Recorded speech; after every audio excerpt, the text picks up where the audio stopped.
नहीं, दो individual species का नीश एक नहीं हो सकता, हैबिटेट सेम हो सकता है, ठीक है। नीश क्यों नहीं सेम हो सकता?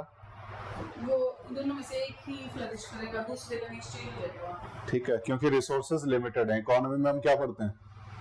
Resources are limited. अब सेम नंबर के रिसोर्सेज पे नंबर ऑफ स्पीसीज ज्यादा हो जाएंगे तो क्या होगा? कंपटीशन होगा resources, same number of resources के लिए। तो इसीलिए तो गॉस लॉ यहां पर लगेगा। What is Gauss law? 10% law अलग, वो जो स्ट्रॉन्गर स्पीसीज एक्सक्लूजन प्रिंसिपल था बेसिकली, जहां पर मतलब एक स्पीसीज अपने आप ही धीरे धीरे खत्म हो जाएगी, एक्सटिंक्ट हो जाएगी ड्यू टू दी कंपटीशन, है ना। जो बेसिकली मतलब फिटेस्ट होगा, जो अच्छा होगा, वो सर्वाइव कर जाएगा और बाकी दूसरी एक्सटिंक्ट हो जाएगी। This was the Gauss law, ठीक है। फिर हमने इसमें एक्सक्लूजन प्रिंसिपल पढ़ा था और उसके साथ साथ हमने क्या रीपार्टनर क्या था उसका? रिसोर्स पार्टीशनिंग था वो, ठीक है। ये दो चीजें पढ़ी थी due to the niche overlap. तो नीश ओवरलैप के कारण क्या क्या हो रहा है वो हमने पढ़ लिया था। उसके बाद इकोटोन, इकोटाइप, ये सब हमने पढ़ा था। इकोटोन इज अ प्लेस जहां पर दो अलग अलग लैंडफॉर्म्स मीट कर रहे हैं या फिर दो अलग अलग टाइप के आपके इकोसिस्टम मीट कर रहे हैं, ज्यादा प्रिसाइज ये कहना ठीक रहेगा। और इकोसिस्टम की डेफिनेशन क्या थी? इकोसिस्टम जहाँ पे सारे हाँ, जहाँ सब कम्युनिटी रह रही है, एक साथ रह रही है, इंटरेक्ट कर रही है आपस में विद द एनवायरनमेंट, ठीक है, दैट इज इकोसिस्टम, ठीक है। जैसे हर एक का अपना एक अलग इकोसिस्टम हो सकता है, जैसे फिश का अपना अलग इकोसिस्टम है, दैट इज एक्वेटिक इकोसिस्टम, ठीक है। तो उसकी एक कम्युनिटी है फिश की, वो उस जगह पे रह रही है और वहीं पर आपस में इंटरेक्ट भी कर रही है, ठीक है। तो ये सब हमने पढ़ा था, कुछ बेसिक वर्ड थे, बहुत ज्यादा सा टिपिकल है नहीं। अगर एक बार रिवाइज कर लिया तो आपको सिर्फ और सिर्फ आंसर मार्क करने आने चाहिए, वो इजीली हो जाएंगे। तो इजी रहता है एनवायरनमेंट में आंसर्स को मार्क कर पाना, ठीक है। आज हम पढ़ेंगे bio accumulation and bio magnification. दो वर्ड है बेसिकली। बायो एक्यूमुलेशन और बायो मैग्निफिकेशन को सिंपल अगर हम समझे, ठीक है ना, उसके बाद पढ़ोगे तो वो इजीली समझ में आ जाएगा। बायो एक्यूमुलेशन क्या है? व्हेन बायो का मीनिंग क्या है? लाइफ, ठीक है। एक्यूमुलेशन क्या होता है?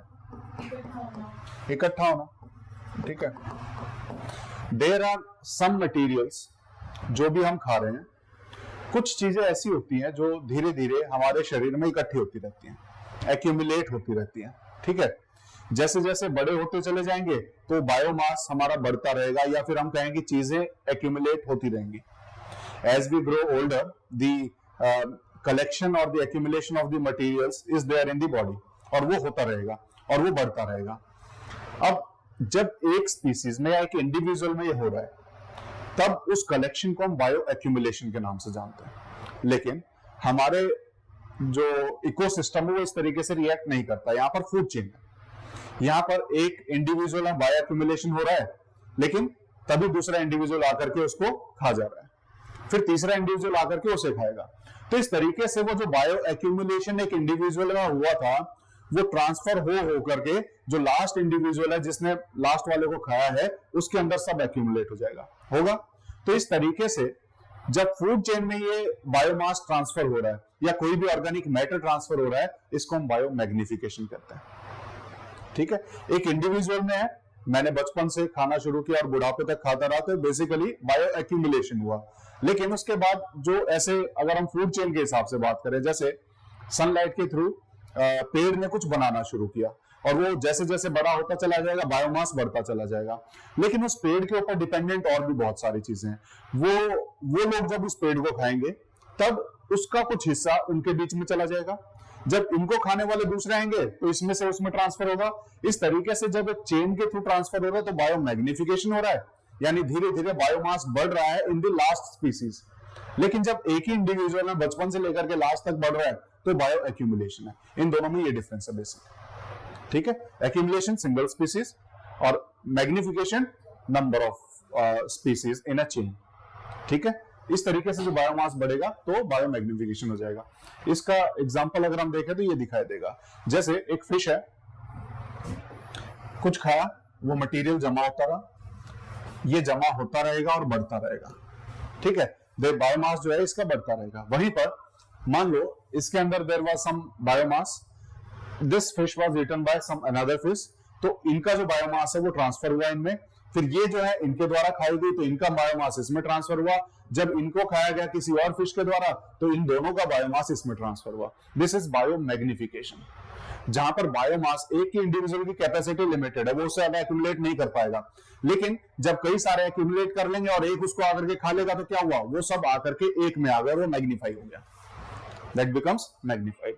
तो बायोमैग्निफिकेशन क्लियर है, ठीक है। अब एक बार इसको पढ़ लो, और यही रीजन है माइक्रोप्लास्टिक्स का हम पढ़ते हैं कि जो आज के टाइम पे चल रहा है माइक्रोप्लास्टिक्स धीरे धीरे पानी में जाते हैं, फिश खाती है, फिश से इंसानों में आ रहे हैं, इंसानों से, मतलब धीरे धीरे हर एक इंडिविजुअल में वो माइक्रोप्लास्टिक्स मिल रहे हैं। Even some of the studies है फाउंड कि जो मदर मिल्क है जिसको सबसे प्योर माना जाता है उसके अंदर भी माइक्रोप्लास्टिक्स मिले। डीडीटी का एक एग्जांपल हम ले सकते हैं, डीडीटी का एक एग्जांपल है जिसको मलेरिया के लिए हम छिड़कते थे हर जगह और धीरे धीरे सभी इंडिविजुअल्स में पाया जा रहा है, ठीक है ना। तो वो किस वजह से हो रहा है, ड्यू टू द बायोमैग्निफिकेशन, ठीक है, वो ट्रांसफर हो रहा है ड्यू टू दी बायोमैग्निफिकेशन, ठीक है। क्लियर है क्या लिखा हुआ है। तो बायो एक्यूमुलेशन क्या है, ये बेसिकली क्या है, ऐसी चीजें जो इस तरीके से एक्यूमुलेट या फिर ट्रांसफर हो पाती हैं। तो उसके लिए कुछ चीजें जैसे उसमें कुछ स्पेसिफिक फीचर्स होने चाहिए उस केमिकल के अंदर, जैसे वो वाटर सॉल्युबल नहीं होना चाहिए। अगर वाटर सॉल्युबल होगा तो वाटर के साथ सॉल्युबल होकर के वो शरीर से निकल जाएगा किसी भी तरीके से। That matter should B fat soluble, that matter should B fat soluble, कि फैट में सॉल्युबल होकर के वो फैट में ही जम जाए, ठीक है। देन उसके बाद वो परसिस्टेंट ऑर्गेनिक पॉल्यूटेंट होना चाहिए, यानी वो परसिस्टेंट से दिखाए, वो खत्म होने वाला ना हो, थोड़ा लंबा चलने वाला हो, तो परसिस्टेंट होना चाहिए। तो कुछ फीचर्स हैं उस मैटर के जिसके थ्रू ये बायो एक्यूमुलेशन और बायो मैग्निफिकेशन होगा। क्लियर है, ये पढ़ लिया। कैटाबोलिज्म इज बेसिकली फ्रेगमेंटेशन, छोटे छोटे चीजों में मतलब टुकड़े करके उसको डिसइंटीग्रेट करना, दिस इज कैटाबोलिज्म। खाने की जो प्रक्रिया है बेसिकली मतलब अंदर जाकर के सभी जो उसके न्यूट्रिएंट्स है वो अलग अलग हो जाते हैं, दिस इज कैटाबोलिज्म।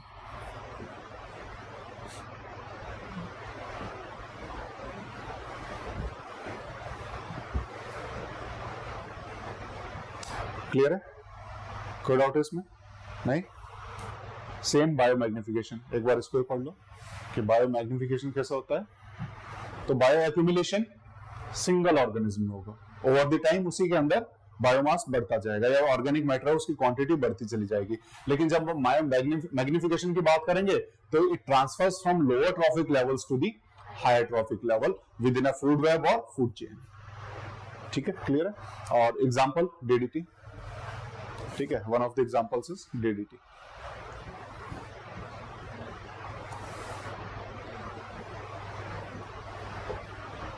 लिखना है, दोनों का डिफरेंस लिख लो, वो इंपॉर्टेंट।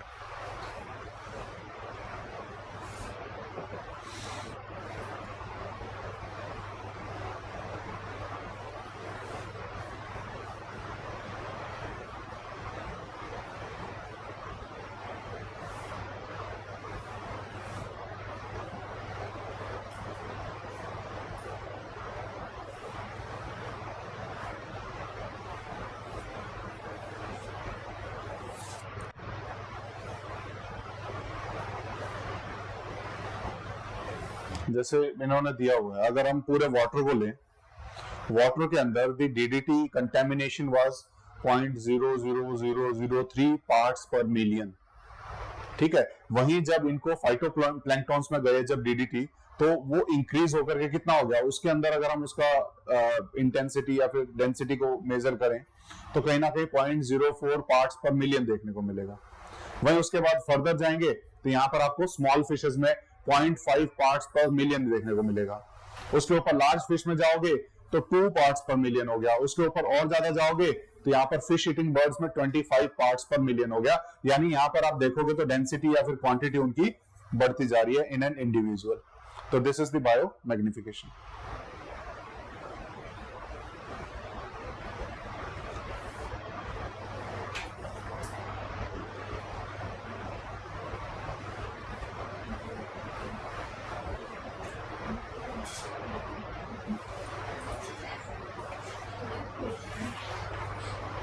ठीक है, नेक्स्ट करें। तो एग्जांपल है बायो एक्यूमुलेशन मैग्निफिकेशन का। ठीक है, यही सबसे बेस्ट फोटो हर जगह दिखाई जाती है, एक्यूमुलेशन और मैग्निफिकेशन। ठीक है, और ये बेसिकली बायो मैग्निफिकेशन में बेसिकली हो कैसे रहा है, तो उसके लिए जो स्पेशल फीचर्स चाहिए, one is persistence of the matter, वो डिसॉल्व ना हो, वो बेसिकली ब्रोकन डाउन ना किया जाए बाय द एनवायरमेंटल प्रोसेस, यानी धीरे धीरे बॉडी के अंदर आ जाए। देन उसके बाद फूड चेन एनर्जेटिक्स में अगर हम देखें तो उसका कंसंट्रेशन बढ़ता जाएगा as we see the food chain is increasing.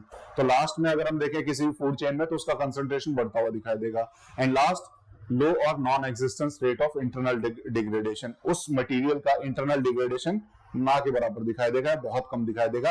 That means that material is liable to be transfer to another biomass या फिर अनदर स्पीसीज। ठीक है ना, वो वहीं डिग्रेड नहीं होगा किसी एक बॉडी के अंदर, वो ट्रांसफर हो जाएगा टू दी अनदर बॉडी। ठीक है, तो दिस इज बायो मैग्निफिकेशन, और इसी को हम कई बार बायो एम्प्लीफिकेशन के नाम से भी जानते हैं। ठीक है ना, this is also known as bio amplification. ये है बेसिकली ऐसे कौन से सब्सटेंसेस हैं जो बायो एक्यूमुलेशन या फिर बायो मैग्निफिकेशन में हमें दिखाई देते हैं। तो उनके क्या फीचर्स होने चाहिए, the matter should be long lived, mobile, soluble in fats, non-biodegradable and water insolubles, and water insoluble भी हम कह सकते हैं। ठीक है, और examples basically persistent organic pollutants आपको दिखाई दे जाएंगे, क्लोरिनेटेड हाइड्रोकार्बन्स आपको दिखाई दे जाएंगे, जिसमें एग्जांपल हम पढ़ते हैं डीडीटी। ठीक है, इवन बायो मैग्निफिकेशन का एक बड़ा अच्छा एग्जांपल हमें मिनामाटा डिजीज के रूप में दिखाई देता है। वेयर ये बेसिकली जापान में कोस्टल एरियाज में गांव होता है मिनामाटा, पहली बार वहां आइडेंटिफाई किया गया था, तो इसीलिए हम उसको मिनामाटा डिजीज के नाम से जानते हैं। ये हुआ किस लिए था कि वहां पर धीरे धीरे मरकरी जो है वो वहां की कोस्टल फिशेस में पाया गया, और फिश को ये लोग खा रहे थे, तो उससे ये इंसान के अंदर या ह्यूमन बॉडी के अंदर आ गया। तो मरकरी के कारण होने वाले डिजीज को हम मिनामाटा डिजीज बोल रहे हैं, क्योंकि ये वहां पर मिला था with in those population that were eating those fishes which were having the contamination which were contaminated by the mercury. ठीक है, और इसके लिए आप मिनामाटा कन्वेंशन पढ़ते हो। इसके लिए क्या पढ़ते हो, मिनामाटा कन्वेंशन। अब मिनामाटा कन्वेंशन आएगा तो आपको पता होना चाहिए किस चीज के लिए। ठीक है ना, ये इसी मिनामाटा डिजीज को कंट्रोल करने के लिए है, मरकरी से होने वाली इस डिजीज को कंट्रोल करने के लिए। तो मिनामाटा डिजीज किससे होता है, एक क्वेश्चन ये भी बन सकता है। इसके लिए कन्वेंशन, मिनामाटा कन्वेंशन भी आ सकता है, तो ये किस चीज के लिए, ये भी हो सकता है। तो ये इसमें हर एंगल से क्वेश्चन पूछा जाता है। देन उसके बाद एक जो हमारा इंडिया में अगर हम देखें तो बहुत सारे वल्चर्स आपको दिखाई देंगे, मतलब मरे कई जगह पे, मतलब डेड बॉडीज मिली वल्चर्स की, और बाद में जब उसको स्टडी किया गया तो उनके बॉडी के अंदर डाइक्लोफिनेक मिली। डाइक्लोफिनेक इनके अंदर पहुंचना, ये डायरेक्ट तो कैसे पहुंचेगा, तो कहीं ना कहीं हम देखेंगे कि जो गाय वगैरह है, भैंस वगैरह है, वो दूध ज्यादा दे तो वहां पर हम डाइक्लोफिनेक के इंजेक्शन वगैरह देते हैं, और जब वो बेसिकली जब उनकी डेड बॉडीज को फेंका जाता है तो वल्चर्स उनको खाती हैं, तो कहीं ना कहीं वो मरकरी बायो मैग्निफिकेशन होकर के, बायो एक्यूमुलेट होकर के इन वल्चर्स में पाया गया, और जिसके कारण इनमें बेसिकली हम देखेंगे डेड बॉडीज इनकी हमें देखने को मिलती है, जिसके कारण इनकी डेथ हो रही है। ठीक है, तो ये भी हम एग्जांपल देख सकते हैं ऑफ दी बायो मैग्निफिकेशन। ठीक है, डाइक्लोफिनेक लार्ज उसमें क्वांटिटीज में, हमारे लिए भी नहीं है ना। ये बेसिकली इस टाइप का मटेरियल है जो डिग्रेड नहीं होगा, डिग्रेड नहीं होगा तो ट्रांसफर होगा अदर बॉडीज में। तो ऐसे ही जैसे काओ को हम दे रहे हैं फॉर दी मिल्क वगैरह के लिए, या फिर बफेलोज को दे रहे हैं मिल्क वगैरह के लिए, जब वो डेड बॉडीज देखते हैं तो उनके बॉडी के अंदर वो एक्यूमुलेट हो चुका होता है, तो उनके ऊपर सर्वाइव करने वाले जो बेसिकली वल्चर्स वगैरह हैं, तो उनके अंदर उनकी बॉडी में ट्रांसफर हो जाता है, which is harmful for them in large quantities.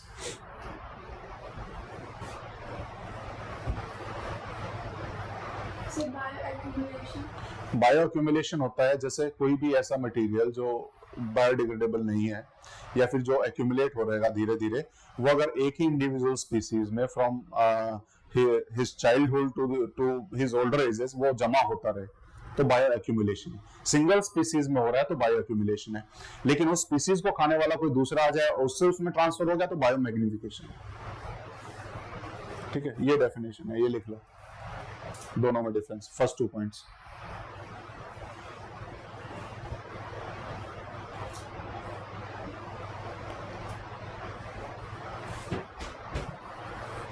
ठीक है, तो यही था बस बायो एम्पलीफिकेशन या मैग्निफिकेशन और बायो एक्यूमुलेशन, ये डिफरेंस है। ठीक है, अब उसके बाद नेक्स्ट टॉपिक आएगा हमारा बायोटिक इंटरेक्शंस।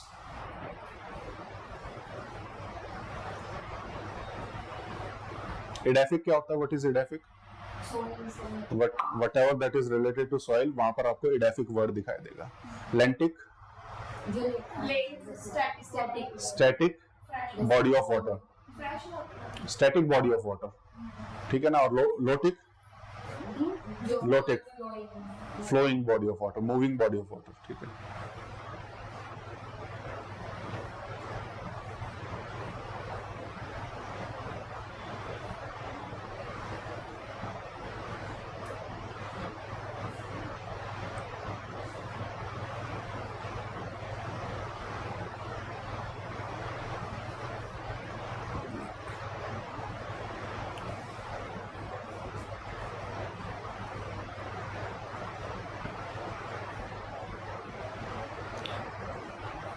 लाइकन्स किससे मिलके बना होता है?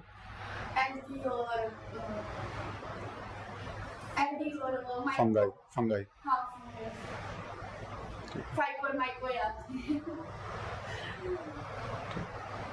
पूछ चुकी है इस चीज को।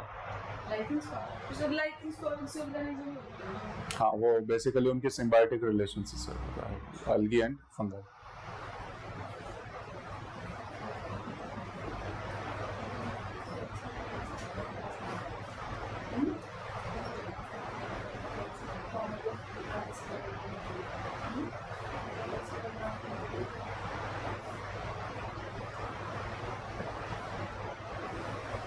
लिख लिया?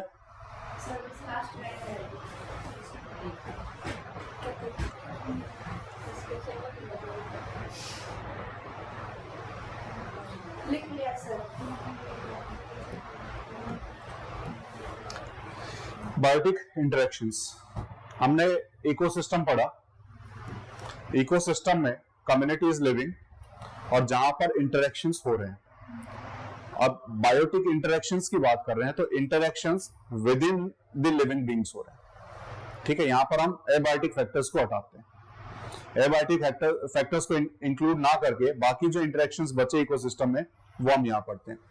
तो जब कोई भी लिविंग बीइंग दो आपस में इंटरेक्ट करेंगे तो क्या क्या एक्शन या रिएक्शन हो सकते हैं वो हम यहां पढ़ते हैं। तो उनको हम कुछ कीवर्ड्स के द्वारा पढ़ते हैं, जैसे कमेंसलिज्म आप पढ़ोगे, एमेंसलिज्म पढ़ोगे, म्यूचुअलिज्म पढ़ोगे, सिम्बायोटिक या फिर सिम्बायोसिस रिलेशनशिप आप पढ़ोगे। ठीक है, ये कीवर्ड्स हैं, बस आपको कीवर्ड्स ध्यान रखना है, उनके एग्जांपल्स ध्यान रखने हैं। दिस इज मतलब इस टॉपिक के हिसाब से आपको सिर्फ इतना पता होना चाहिए। ठीक है, तो इसको बेसिकली ये टेबल आपके पास होनी चाहिए इसमें। जैसे ये सिंबल्स का मतलब क्या है कि पॉजिटिव का मतलब है कि जहां पर हम गेन कर रहे हैं, जहां पर if anyone is gaining with the involvement of another animal या फिर लिविंग भी, जैसे दो कोई भी हो गए, तो उनमें से अगर किसी भी मतलब साथ में आने से किसी भी एक को गेन हो रहा है तो हम उसको प्लस साइन से दिखाएंगे। अगर किसी भी एक को नुकसान हो रहा है तो उसको हम माइनस से दिखाई देंगे।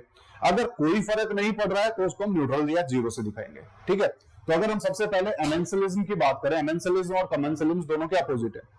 कमेंसलिज्म जहां पर COMM थोड़ा पॉजिटिव साउंडेड वर्ड है, जहां पर वन ऑफ द बॉडीज या फिर one of the biotic factors will gain from the relationship whereas the another biotic factor वो उसको कोई फर्क नहीं पड़ेगा, वो न्यूट्रल रहने वाला है। तो यहाँ पर हम प्लस और जीरो से दिखाई देंगे।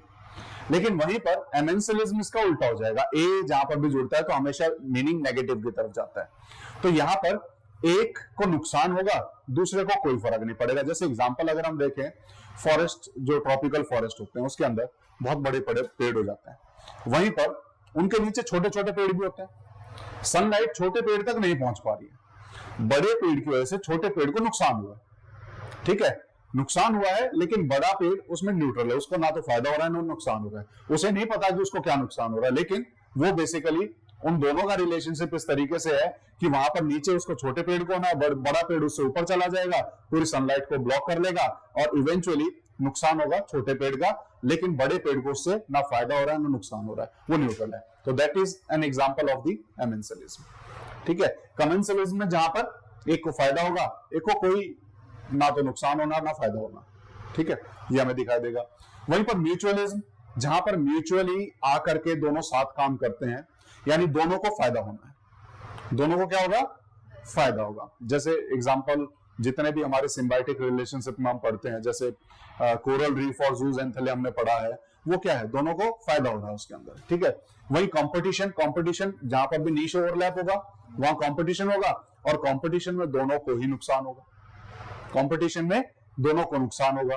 पैरासाइटिज्म, जहां पर पैरासाइट्स के रूप में कुछ लोग आ जाते हैं, एक को तो फायदा होता रहता है और उस फायदे के चक्कर में दूसरे का नुकसान होता रहता है। These are parasitism. देन उसके बाद प्रीडेशन और पैरासाइट में बहुत माइन्यूट सा डिफरेंस है। प्रीडेशन में क्या है, एक को फायदा हुआ, दूसरे का नुकसान हुआ, लेकिन उस नुकसान में दूसरे को मार दिया जाता है, तो दैट इज प्रीडेशन। लेकिन यहां पर मारा नहीं जा रहा, वो धीरे धीरे धीरे धीरे करके इवेंचुअली हो सकता है कि वो डेथ की तरफ हो जाए, लेकिन इमीडिएट कॉज उसका डेथ नहीं है, ठीक है। तो यहाँ पर पैरासाइटिज्म और प्रीडेशन, ऐसे ही कुछ और वर्ड्स हैं जो हम साथ के साथ पढ़ेंगे। बस एक बार इस टेबल को बना लो। यहां तक एग्जांपल लिखना चाहो तो एग्जांपल, ये बीच वाला छोड़ दो, बीच वाला मत लिखना, ठीक है। सिर्फ type of interaction, then species 1 और 2 में कौन सा गेन कर रहा है, कौन सा नुकसान में जा रहा है, या कौन सा न्यूट्रल में है, और उसके बाद examples.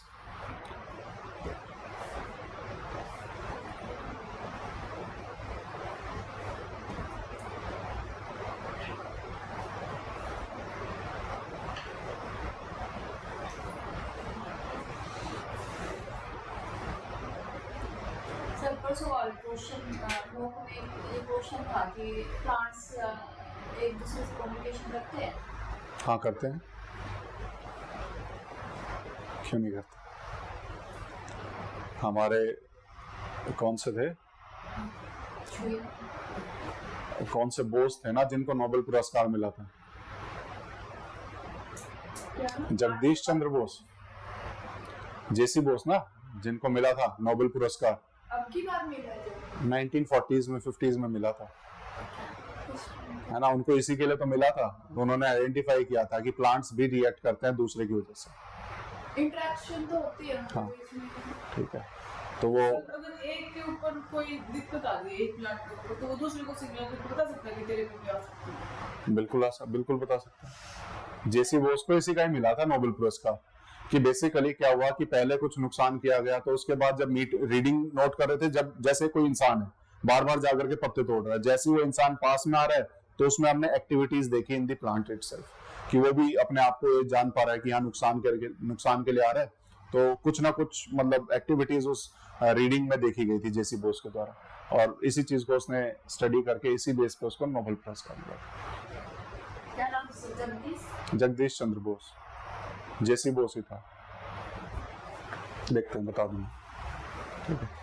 Nobel prize Jagdish Chandra Bose है? हाँ, अपना इंडियन है। इंडिया। सर ये कौन से ईयर में मिला था? 50s में, देखो 56 के आसपास मिलना चाहिए। 1930 में तो गीतांजलि के लिए मिला था उनको, 1930 में सेवन रमन को मिला था, 16 में हरबिंद खुराना, उससे पहले इन दोनों के बीच में तो कोई है ही नहीं। देखो जेसी बोस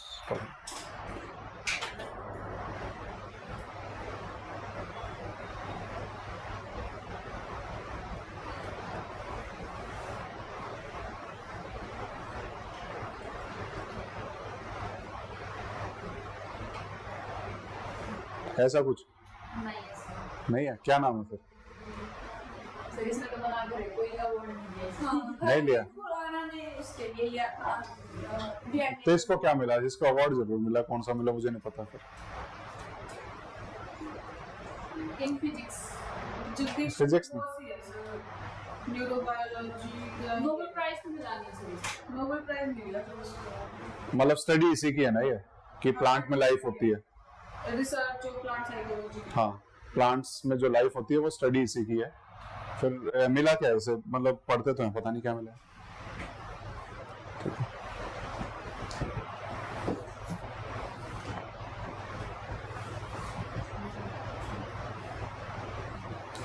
बना ली टेबल।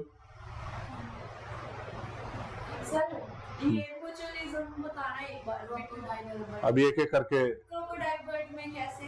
क्रोकोडाइल और बर्ड में जैसे क्रोकोडाइल और बर्ड में तो ये मिलेगा ना कमेंसलिज्म, म्यूचुअलिज्म कैसे मिलेगा? क्रोकोडाइल एंड बर्ड में तो कमेंसलिज्म नहीं होना चाहिए, जहां पर bird is not helping the crocodile in anything, लेकिन क्रोकोडाइल उसको ले जा करके फिश तक पहुंचाने में मतलब बर्ड की मदद कर रहा है, क्रोकोडाइल उसको नहीं खा रहा ऊपर बैठने से। या हो सकता है कि जो क्रोकोडाइल के ऊपर जो पैरासाइट्स या जो बैक्टीरिया वगैरह हो उसको बर्ड खा रही हो, तो इन अ वे वो उसको भी हेल्प कर रही है और उसको खाना भी मिल जा रहा है, तो ये म्यूचुअलिज्म का पार्ट हो जाएगा। ठीक है, तो this could be one of the reason कि यहाँ पर क्रोकोडाइल एंड बर्ड है। लाइकन भी आ सकता है आपका। ठीक है, ये आप एक एक करके वही पढ़ रहे हैं। ठीक है, सबसे पहले म्यूचुअलिज्म। म्यूचुअलिज्म क्या है? जहां पर हमने पढ़ा था कि दो चीजें हैं और दोनों को एक दूसरे से बेनिफिट होना है। ठीक है, तो इसमें इंटरडिपेंडेंस हमें पता लगेगी कि स्पीसीज की आपस में इकोसिस्टम में इंटरडिपेंडेंस है कि दोनों साथ मिलकर के जो काम कर रहे हैं, which can enhance their survival in the ecosystem, है ना। जब ऐसा नहीं है कि ऐसा नहीं होगा तो वो रह नहीं पाएंगे, ऐसा नहीं होगा कि वो अलग होने के बाद रह नहीं पाएंगे, लेकिन अगर वो साथ मिलकर के काम करते हैं तो उनका सर्वाइवल के रेट जो है वो बढ़ जाते हैं। ठीक है, दोनों को म्यूचुअली इससे बेनिफिट होता है। और वहीं पर एग्जांपल इसका भी देते हैं हम, एफिड्स का और आंट्स का बेसिकली। जहां पर एफिड्स को अगर हम देखेंगे तो ये बेसिकली प्लांट्स वगैरह से लेकर के वहां से फूड वगैरह कलेक्ट करती हैं और वो इसको प्रोवाइड करती हैं, और इन अ वे ये जो है इनको ट्रांसपोर्टेशन और वो बाकी सारी चीजें प्रोवाइड करते हैं। ठीक है, तो ये भी हमारा क्या हो जाएगा? हमारा म्यूचुअलिज्म का पार्ट हो जाएगा। ठीक है, देन सिम्बायोसिस, सिम्बायोटिक रिलेशनशिप। वैसे सिम्बायोसिस की अगर हम बात करें, जहां पर सिम मतलब टुगेदर और बायो मतलब लाइफ, जब दो लिविंग बीइंग्स टुगेदर आ रहे हैं तो उसमें सभी तरह की रिलेशनशिप पॉसिबल है। वहां पर हो सकता है कि दोनों को नुकसान हो रहा हो, दोनों को फायदा हो रहा हो, या एक को नुकसान हो रहा हो, एक को फायदा हो रहा हो। ठीक है, ये सभी तरह की यहाँ पर आपको दिखाई देंगी। तो मतलब जरूरी नहीं है कि सभी तरह की जो सिम्बायोटिक रिलेशनशिप है उन सब में म्यूचुअलिस्टिक पैटर्न आपको दिखाई दे, सब में नहीं दिखाई देगा। कईयों में पैरासाइटिक भी दिखाई दे जाएगा, कईयों में कंपटीशन भी दिखाई दे जाएगा, तो हर एक चीज मतलब वहां पर आपको दिखाई देगी। लेकिन सिम्बायोटिक रिलेशन को जनरली हम पॉजिटिव टोन के साथ हम पढ़ते हैं कि जहां पर दोनों ऑर्गेनिज्म एक दूसरे की हेल्प करते हुए दिखाई देंगे, and those who can not survive in separation with each other. Symbiotic relationship कहां होगा? जहां पर दोनों साथ ही रहेंगे, सेपरेशन होने के बाद survival is not possible. Mutualism में सेपरेशन के बाद सर्वाइवल इज पॉसिबल, लेकिन सिम्बायोटिक रिलेशनशिप में सर्वाइवल इज नॉट पॉसिबल अगर दोनों को अलग कर दिया जाए। जैसे कोरल रीफ और जूज़ैंथेले की अगर हम बात करते हैं, कोरल ब्लीचिंग क्या है कि जब जूज़ैंथेले उसको छोड़ करके चले जाएं तो कोरल ब्लीचिंग, कोरल डेड हो जाते हैं। तो उसमें अगर हम छोड़ के एक को अलग कर देते हैं तो दूसरे का सर्वाइवल जो है वो खतरे में आ जाता है।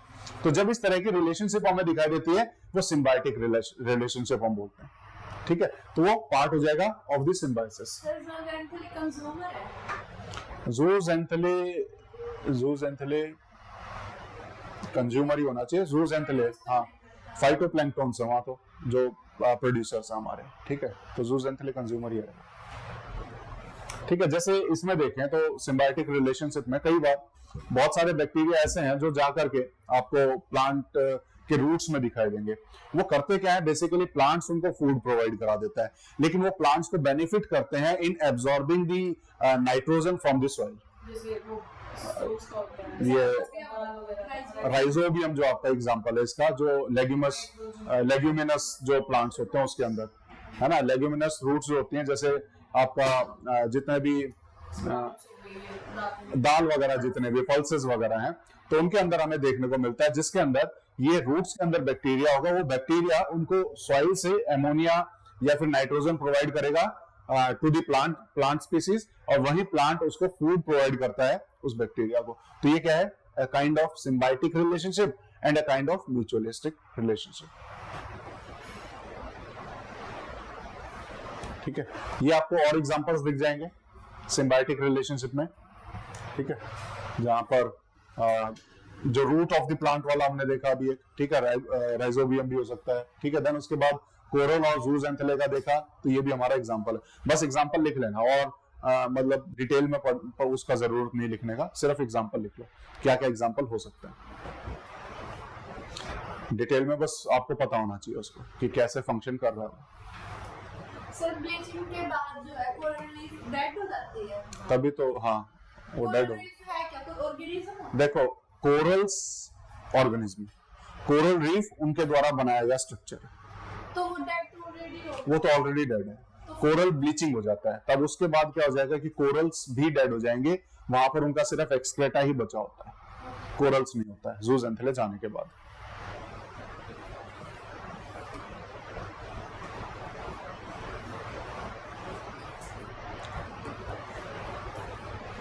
लिख लिया? उसके बाद है proto cooperation. Proto cooperation is basically, proto word कहां यूज करते हैं हम? जो बैक्टीरिया फाइनल से जस्ट पहले वाला जो पोजीशन है। तो कोऑपरेशन अभी कंप्लीटली सेटअप नहीं हुआ, उससे जस्ट पहले की पोजीशन है, यानी कोई इंडिविजुअल साथ आए हैं, म्यूचुअलिस्टिक रिलेशनशिप उनके बीच में एस्टेब्लिश नहीं हुआ है, लेकिन फिर भी they are benefiting each other, तो उस टाइप की रिलेशनशिप को हम क्या बोलते हैं? प्रोटो कोऑपरेशन बोलते हैं। जैसे प्लांट्स एंड पॉलिनेटर्स, है ना, दो प्लांट्स के बीच में रिलेशनशिप हो सकता है कि नहीं हो सकता है, उसका एग्जांपल है। ठीक है, जहां पर पॉलिनेटर्स क्या होते हैं? जो कहते हैं गैमेट्स को करते हैं, ट्रांसफर करते हैं। एग्जैक्टली ठीक है। तो बेसिकली हमारा इनके फर्टिलिटी के लिए, जो प्लांट्स की फर्टिलाइजेशन के लिए हमें क्या चाहिए होता है? पॉलिनेटर्स चाहिए होते हैं। अब कई ऐसे प्लांट्स होते हैं जो सेल्फ पॉलिनेटिंग होते हैं, उन्हें किसी दूसरे प्लांट से एक पॉलिनेटर की जरूरत नहीं होती है, लेकिन कई बार कई प्लांट्स को दूसरे प्लांट से पॉलिनेटर की जरूरत होती है टू फर्टिलाइज। तो वहां पर उस जगह पे कुछ प्लांट मतलब कुछ बर्ड्स या फिर कुछ इंसेक्ट ऐसे होते हैं जो उस पॉलिनेटर को कैरी करते हैं from one plant to another. अब ऐसे में वो जो इंसेक्ट है, क्या उसको जरूरी है कि वो वहीं से उस पॉलिनेटर को इकट्ठा करके वहां दे? वो वैसे भी सरवाइव कर सकता है, किसी और इंसेक्ट पे, मतलब किसी और प्लांट पे बैठ करके वहां से खा करके सरवाइव कर सकता है, लेकिन he in the process of getting his food वो हेल्प करता है अदर प्लांट्स की भी उनके फर्टिलाइजेशन में। ठीक है, तो कहीं ना कहीं ये आपको एक कोऑपरेशन या म्यूचुअलिज्म की आपको प्रोसेस यहां पर दिखाई देगी जब हम इसको पढ़ेंगे, प्लांट एंड पॉलिनेटर्स को। ठीक है,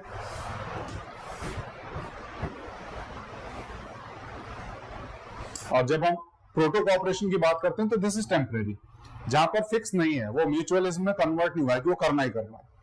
ठीक है ना, दिस रिमेन्स टेम्परेरी, जहां पर survival is not an issue, this is important. ठीक है, नेक्स्ट आता है कमेंसलिज्म। कमेंसलिज्म में क्या होता है? जहां पर एक को बेनिफिट हो रहा है और दूसरे को कोई फर्क नहीं पड़ रहा है। जैसे एग्जांपल अगर हम लें,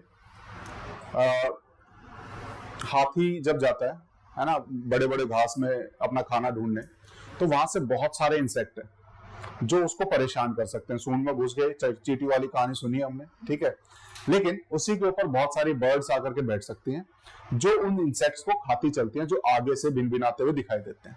तो उससे इनडायरेक्टली एलिफेंट की मदद हो रही है और बर्ड्स की भी तो मदद हो रही है, लेकिन बर्ड्स मतलब एलिफेंट की वजह से नहीं है, बर्ड्स को वैसे भी अपना वो जो खाना है वो मिल सकता है इंसेक्ट्स का, लेकिन indirectly these birds are helping the elephant in roaming around the grass और अपना खाना वगैरह ढूंढने में। ठीक है, तो this will be the example of the commensalism, जहां पर बर्ड्स न्यूट्रल है, उन्हें एलिफेंट की वजह से कोई मदद नहीं हो रही, ठीक है, लेकिन एलिफेंट को उनकी वजह से मदद हो रही है। ठीक है, तो one of the organism remains neutral in the process और दूसरे को गेन हो जाए, तो ऐसी प्रोसेस को हम क्या बोलेंगे? कमेंसलिज्म के रूप में बोलते हैं। जैसे इनके ऊपर भी अगर आप देखोगे तो यहाँ पर मक्खियां वगैरह आती रहेंगी, तो ये उनको खाते रहेंगे। ठीक है, शार्क के ऊपर, वेल के ऊपर आपको दिखाई देते हैं।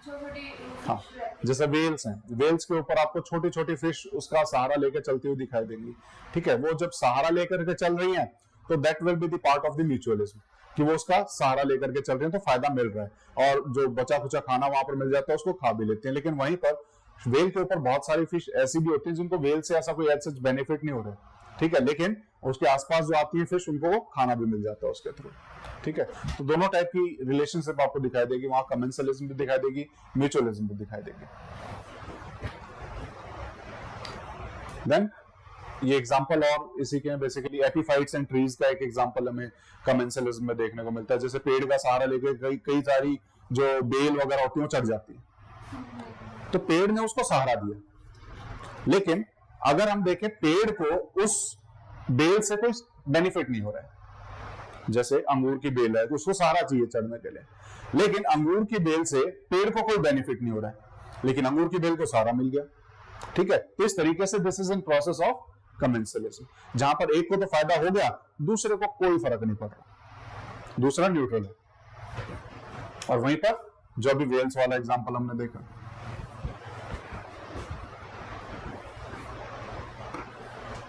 ठीक है, वेल्स को कोई फर्क नहीं पड़ता उसके ऊपर कौन बैठा हुआ है, लेकिन उनको उसके सारे खाना मिल जाते हैं। ठीक है,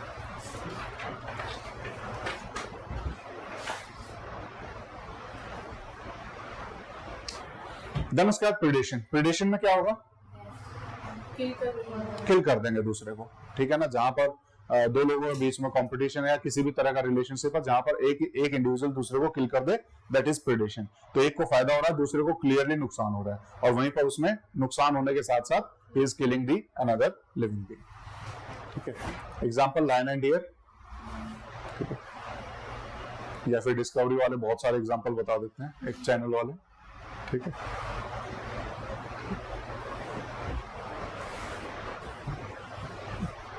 सर पहले तो वो डिश लगी होती थी ना सबके घर पे, तो वो फ्री वाली डिश होती है, तो उसमें यही चलता था डिस्कवरी वगैरह। डिस्कवरी 24 घंटे हाँ चलता रहा। अब तो अब सास बहू ने उसकी जगह ले ली है डिस्कवरी की। नहीं सर अब यूट्यूब चलता है सबके उसमें भी ऐसे। अब हर घर में चिड़ियाघर बने हुए हैं आजकल।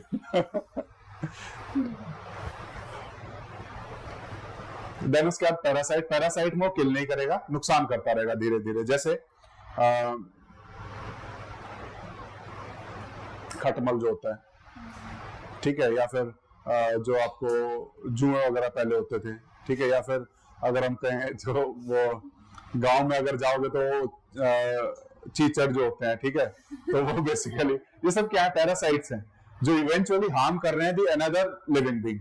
खून वगैरह चूसना या कुछ मतलब किसी भी तरीके से वो पैरासाइट्स का मतलब हार्म कर रहे हैं दूसरे को अपने बेनिफिट के लिए। ठीक है, तो यहाँ पर एक का बेनिफिट हो रहा है और दूसरे का हार्म हो रहा है।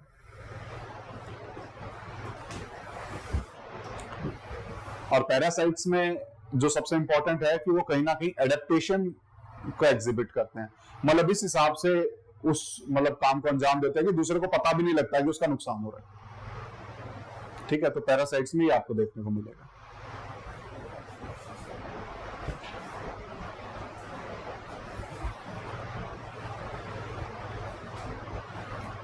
ठीक है, करो नेक्स्ट। अब पैरासाइट बहुत अलग अलग टाइप के हो सकते हैं, वायरस के रूप में भी आ सकते हैं, माइक्रोबियल पैरासाइट्स भी हो सकते हैं, फाइटो पैरासाइट्स भी हो सकते हैं जो प्लांट्स वाले हो सकते हैं। ठीक है, देन उसके बाद जू पैरासाइट्स भी हो सकते हैं। ठीक है, तो ये बेसिकली पैरासाइट्स को हम अलग अलग उसमें देख सकते हैं। प्लस पैरासाइट्स को जो आप देखोगे तो दो टाइप के आपको दिखाई देंगे, एक एंडो पैरासाइट्स आपको दिखाई देंगे, ठीक है, एक आपको एक्टो पैरासाइट्स दिखाई देंगे। एक्टो पैरासाइट्स जो सरफेस के ऊपर रहेंगे, एंडो पैरासाइट्स जो शरीर के अंदर घुस जाते हैं। ठीक है, तो ये आपको दो टाइप के पैरासाइट्स और दिखाई देंगे यहाँ पर, जिसके एग्जांपल अगर हम देखें तो एक्टो में हेड लाइस या फिर लीच हो गया। ठीक है, जोंक वगैरह, जो जोंक लड़ती है ना, जैसे कोस्टल एरियाज में जाओगे तो वहाँ जोंक वगैरह होती है, या फिर ह्यूमिडिटी वाले एरियाज में जोंक वगैरह बहुत होती है। सर वो लाइकेंस भी होते हैं वो जो पैकेज में होते हैं, वही तो है जोंक ही तो वो। हाँ ठीक है ना, वो लीच बोल देते हैं बेसिकली उसको।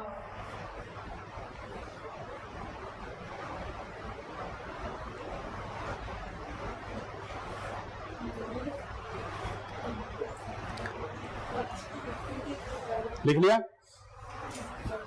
एग्जाम्पल्स?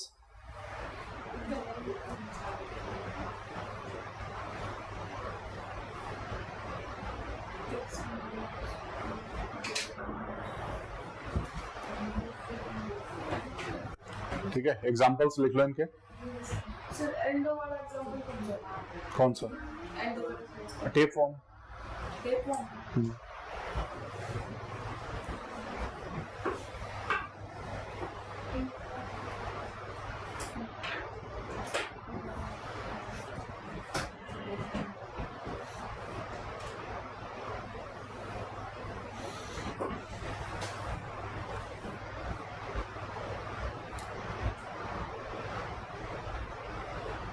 लिख लिया एग्जांपल्स, ठीक है। Next is competition. कंपटीशन पता है, नीश ओवरलैप में हमने पढ़ चुके हैं, ठीक है, जहां पर दोनों स्पीसीज का नुकसान हो रहा है, ठीक है। कंपटीशन में रिसोर्स के लिए लड़ते लड़ते दोनों ही स्पीसीज का नुकसान हो रहा है, तो उस टाइप की रिलेशनशिप को हम क्या बोलेंगे? कंपटीशन बोलेंगे।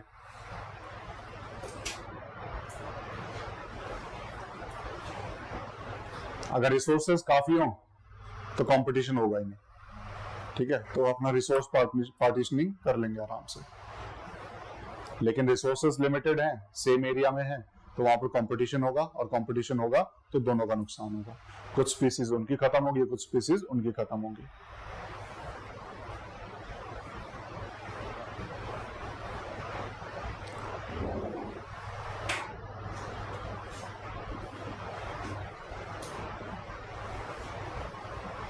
लिख लिया।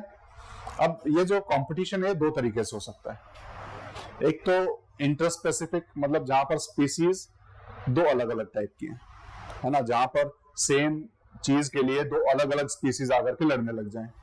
एक हो सकता है इंट्रास्पेसिफिक, जहां पर सेम ही स्पीसीज के दो लोग आपस में लड़ रहे हैं किसी एक के लिए, ठीक है, जैसे दो लायन है वो आपस में लड़ रहे हैं फॉर सम प्रेडेटर, तो वो क्या हो जाएगा? इंट्रास्पेसिफिक। वहीं पर एक लायन है और दूसरी साइड टाइगर या फिर है ना कुछ भी आ जाए, वो लड़ रहे हैं आपस में फॉर थर्ड प्रेडेटर, तो दैट इज इंटरस्पेसिफिक, ठीक है। ये दो टाइप को दिखा देंगे। One is interspecific. इंटरस्पेसिफिक में क्या हो जाएगा? व्हेन टू और मोर स्पीसीज, और उन स्पीसीज के बीच में कंपटीशन है। Example lion and hyenas. Lion and hyenas में क्या होता है, कई बार ये लोग म्यूचुअलिज्म भी दिखा देते हैं। कई बार क्या होता है कि दोनों एक प्रेडेटर के लिए लड़ते हैं, मतलब जब पता कि अगला ज्यादा ही भाग रहा है तो दोनों साथ मिलकर के लड़ने की भी कोशिश करते हैं। लेकिन कई बार ये आपस में कंपटीशन में भी होते हैं, ठीक है, जो सेम प्रेडेटर के लिए मतलब लड़ाई कर रहे होते हैं कि नहीं मुझे चाहिए, नहीं मुझे चाहिए, इस टाइप से, ठीक है। तो this is interspecific and this is intraspecific, जहां पर individuals of same species are competing for the resources.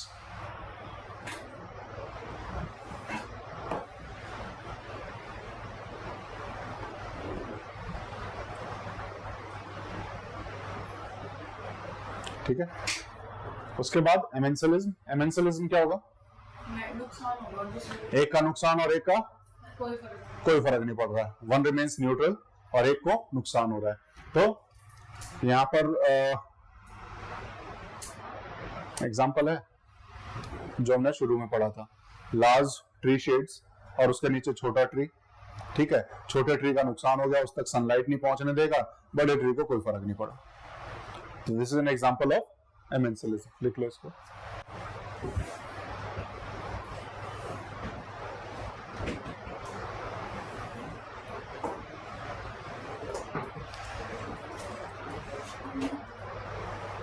ठीक है। तो these were part of biotic interactions, जहां पर दो लिविंग बीइंग में इंटरेक्शंस हो रहे हैं, तो biotic interactions.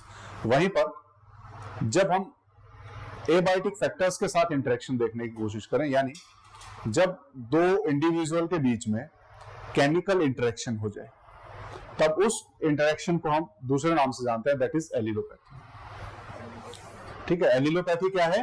When there is a chemical interaction between the plants, या फिर किन्हीं दो लिविंग ऑर्गेनिज्म के बीच में, जहां पर होगा क्या, एक प्लांट या एक बैक्टीरिया जो भी होगा वो स्पेशल टाइप का केमिकल रिलीज करता है, जिसकी वजह से उसके आसपास के प्लांट और ऑर्गेनिज्म को फायदा भी हो सकता है, नुकसान भी हो सकता है, ठीक है। तो इस तरीके से केमिकल के थ्रू जब रिलेशन बन रहा है तो दैट विल बिकम एलिलोपैथी। और ये केमिकल जो है तीन तरीके से हम देखेंगे कि किस तरीके से एनवायरनमेंट में जाएगा। तो one is through leaching, volatilization, and last is decomposition. क्या क्या है ये, इनको समझ लेते हैं। सबसे पहले अगर लीचिंग की बात करें, what is leaching? Chemicals plant release कर रहा है, बारिश आई, वो बारिश में घुल गया और नीचे जाकर के सॉइल के साथ मिक्स हो गया। सॉइल में वाटर के साथ किसी भी चीज का अंदर घुस जाना, दिस इज लीचिंग। वो क्या होता है? लीचिंग। तो इस तरीके से सॉइल में वो केमिकल चला गया। अब सॉइल में केमिकल चला गया, आसपास के जो ऑर्गेनिज्म जो सॉइल के ऊपर डिपेंडेंट है, आसपास के जो प्लांट वो सॉइल के ऊपर डिपेंडेंट है, those will be affected by this chemical. ठीक है। Another is volatilization. यहां पर क्या होगा, ये बेसिकली थ्रू ट्रांसपिरेशन या किसी भी तरीके से जब हवा में उस केमिकल को रिलीज करेगा और उसको एब्जॉर्ब किया जाएगा ड्यूरिंग दी क्या कहेंगे रेस्पिरेशन बाय अनदर प्लांट और ऑर्गेनिज्म, तो हम उस प्रोसेस को बोलेंगे वोलेटिलाइजेशन। और वहीं पर डीकंपोजिशन का हमें पता है, जब ये प्लांट डेड हो जाएगा तो इसके जो केमिकल्स हैं वो रिलीज होंगे, ड्यूरिंग डीकंपोजिशन वो सॉइल में मिक्स हो जाएंगे, then there after this will be absorbed by another plant और स्पीसीज। ठीक है। तो इस तरीके से केमिकल्स जो रिलीज किए जाते हैं वो 3 अलग अलग तरीके से दूसरे तक पहुंच सकते हैं। These chemical can positively affect और negatively impact the another species और ऑर्गेनिजम्स।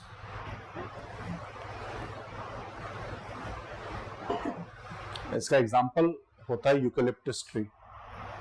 यूकेलिप्टस ट्री हम एक जगह लगा देते हैं, वो आसपास और पेड़ पौधों को नहीं बढ़ने देता और खुद बड़ी जल्दी ग्रोथ करता है। वो इसीलिए होता है क्योंकि एक स्पेशल टाइप का केमिकल वो रिलीज करता है, जिसकी वजह से आसपास और बाकी प्लांट और वो बाकी प्लांट्स ग्रो नहीं कर पाते हैं। यहाँ पर आपको एग्जांपल दिख जाएंगे।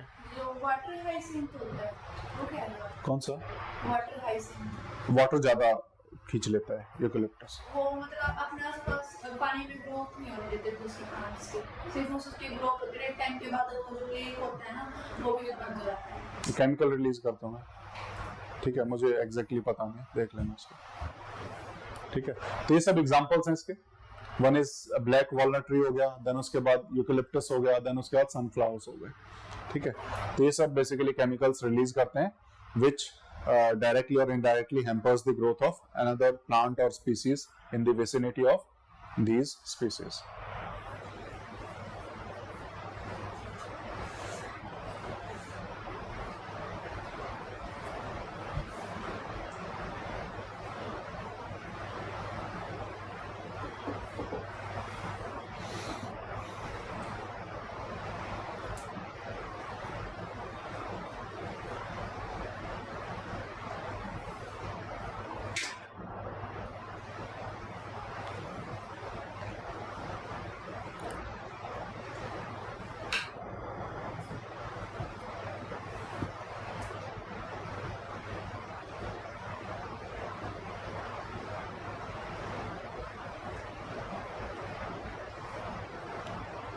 ठीक है। Next is neutralism. न्यूट्रलिज्म में क्या है, जहां पर कोई रिएक्शन नहीं हो रहा है। ये वो बेसिकली सिचुएशन है जहां पर there is no reaction is taking place between two species या ऑर्गेनिज्म। लेकिन this is not found anywhere कि ऐसा हो ही नहीं सकता कि कोई चीज एग्जिस्ट करती है और उसका कोई रिएक्शन ना हो। ठीक है। तो अभी तक कर रहे हैं इसके ऊपर, तो कैसे हो रहा है कैसे नहीं हो रहा है, बस नाम दिया हुआ है, तो एग्जैक्टली क्या प्रोसेस है उसके बारे में कोई अभी पता नहीं है। ठीक है। तो इसीलिए सिर्फ नाम पता होना चाहिए। एंड व्हाट इज न्यूट्रलिज्म, जहां पर no one is affecting any other, तो there is no net benefit और harm to either species. Clear है? देन उसके बाद नेक्स्ट आएगा जो हमारा टॉपिक है, दैट इज इकोसिस्टम प्रोडक्टिविटी। जब हम इंटरेक्शंस पढ़ रहे थे इन द इकोसिस्टम, हमने कुछ पॉइंट्स पढ़े थे, तो उन्हीं के पॉइंट्स को हम आगे बढ़ते चले जा रहे हैं। जिसमें सबसे पहला पॉइंट था दैट वाज प्रोडक्टिविटी। ठीक है। तो प्रोडक्टिविटी में क्या होता है, हमने पढ़ा था प्रोडक्टिविटी क्या था, rate of generation of the biomass.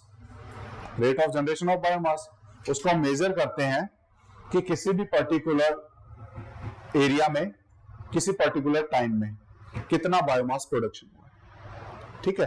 किसी पर्टिकुलर एरिया में और पर्टिकुलर टाइम में कितना बायोमास प्रोडक्शन कर पाए हैं, that is the productivity. That will become the biomass generation capacity, कि 1 किलोमीटर स्क्वायर के एरिया में विद इन 1 ईयर कितना बायोमास प्रोडक्शन होगा, तो वो उस 1 किलोमीटर स्क्वायर एरिया की प्रोडक्टिविटी कहलाएगी। ठीक है ना। उसको हम क्या बोलेंगे, प्रोडक्टिविटी बोलेंगे। अब productivity can be of 2 types. ये समझ में आ गया ना कैसे हम इसको मेजर करते हैं, with in a given area, और उसके अंदर हम टाइम दे देंगे कि विद इन 1 मंथ या 1 ईयर कितना बायोमास यहाँ प्रोडक्शन हो सकता है। तो ये हम इसको इस तरीके से मेजर करते हैं। तो दिस इज बायोमास प्रोडक्टिविटी या फिर इकोसिस्टम प्रोडक्टिविटी, कि कोई भी इकोसिस्टम है वो कितना प्रोडक्शन कर पा रहा है with in a given time frame and with in a given area. ठीक है, अब ये दो तरीके से हम देख सकते हैं, एक तो प्राइमरी प्रोडक्टिविटी और एक सेकेंडरी प्रोडक्टिविटी। कुछ नहीं सोचना है, प्राइमरी प्रोडक्टिविटी कौन से होंगे, जो प्राइमरी प्रोड्यूसर्स हैं, है ना, जो प्रोड्यूसर्स हैं उनकी प्रोडक्टिविटी को हम प्राइमरी प्रोडक्टिविटी के नाम से जानेंगे, और जो कंज्यूमर्स हैं उनकी प्रोडक्टिविटी को देखना हो तो सेकेंडरी प्रोडक्टिविटी के नाम से जानेंगे। ठीक है,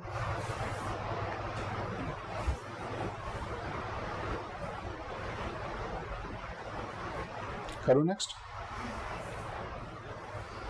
तो सेकेंडरी प्रोडक्टिविटी क्या हो जाएगी, कंज्यूमर्स।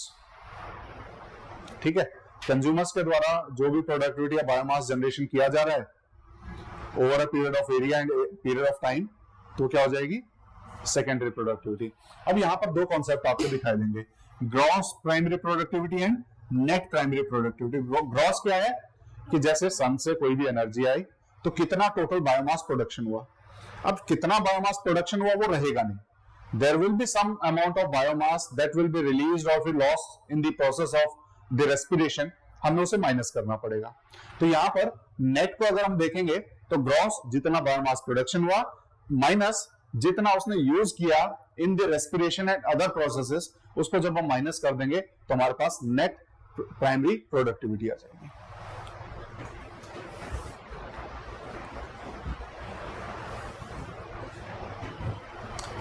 एज ए फैक्ट जो हमारी एनुअल नेट प्राइमरी प्रोडक्टिविटी है पूरे बायोस्फीयर की, दैट इज 170 बिलियन टन्स।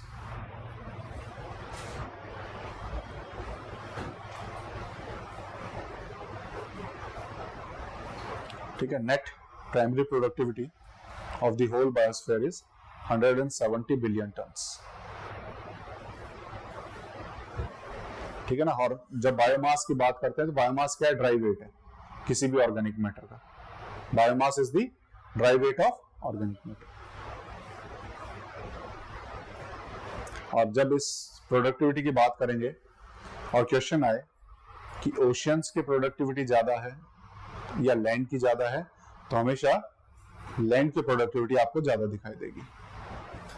ठीक है ना, अप्रोक्सीमेटली 66 to 68% टेरेस्ट्रियल प्रोडक्टिविटी आपको दिखाई देगी और 34% के आसपास ओशियन की प्रोडक्टिविटी दिखाई देगी। अब ओशियन तो 70% एरिया है, फिर भी नहीं, ऑर्गेनिज्म भी बहुत है। पूरा इकोसिस्टम है नीचे भी, वहाँ पे फोटोसिंथेसिस कम हो गया।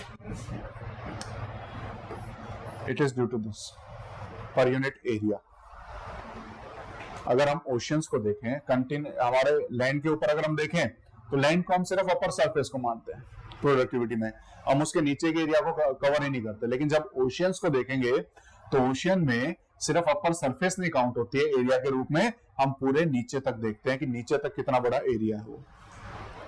तो ओवरऑल अगर हम देखें ओशियंस के अंदर तो मैक्सिमम प्रोडक्टिविटी है that is within 200 meters from the surface. Sunlight यहीं तक पहुंच रही है तो मैक्सिमम प्रोडक्टिविटी हमें यहीं देखने को मिलेगी। नीचे ऑर्गेनिज्म है लेकिन इतना ज्यादा प्रोडक्टिविटी या इतना ज्यादा जनरेशन नहीं होता उनका।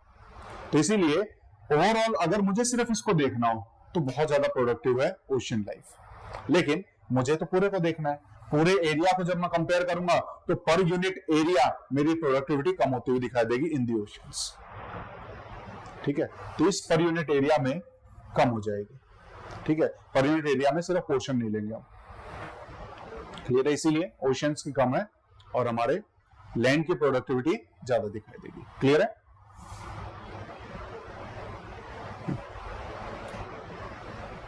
अब प्रोडक्टिविटी कहां ज्यादा और कहां कम है ये सिंपल सा है।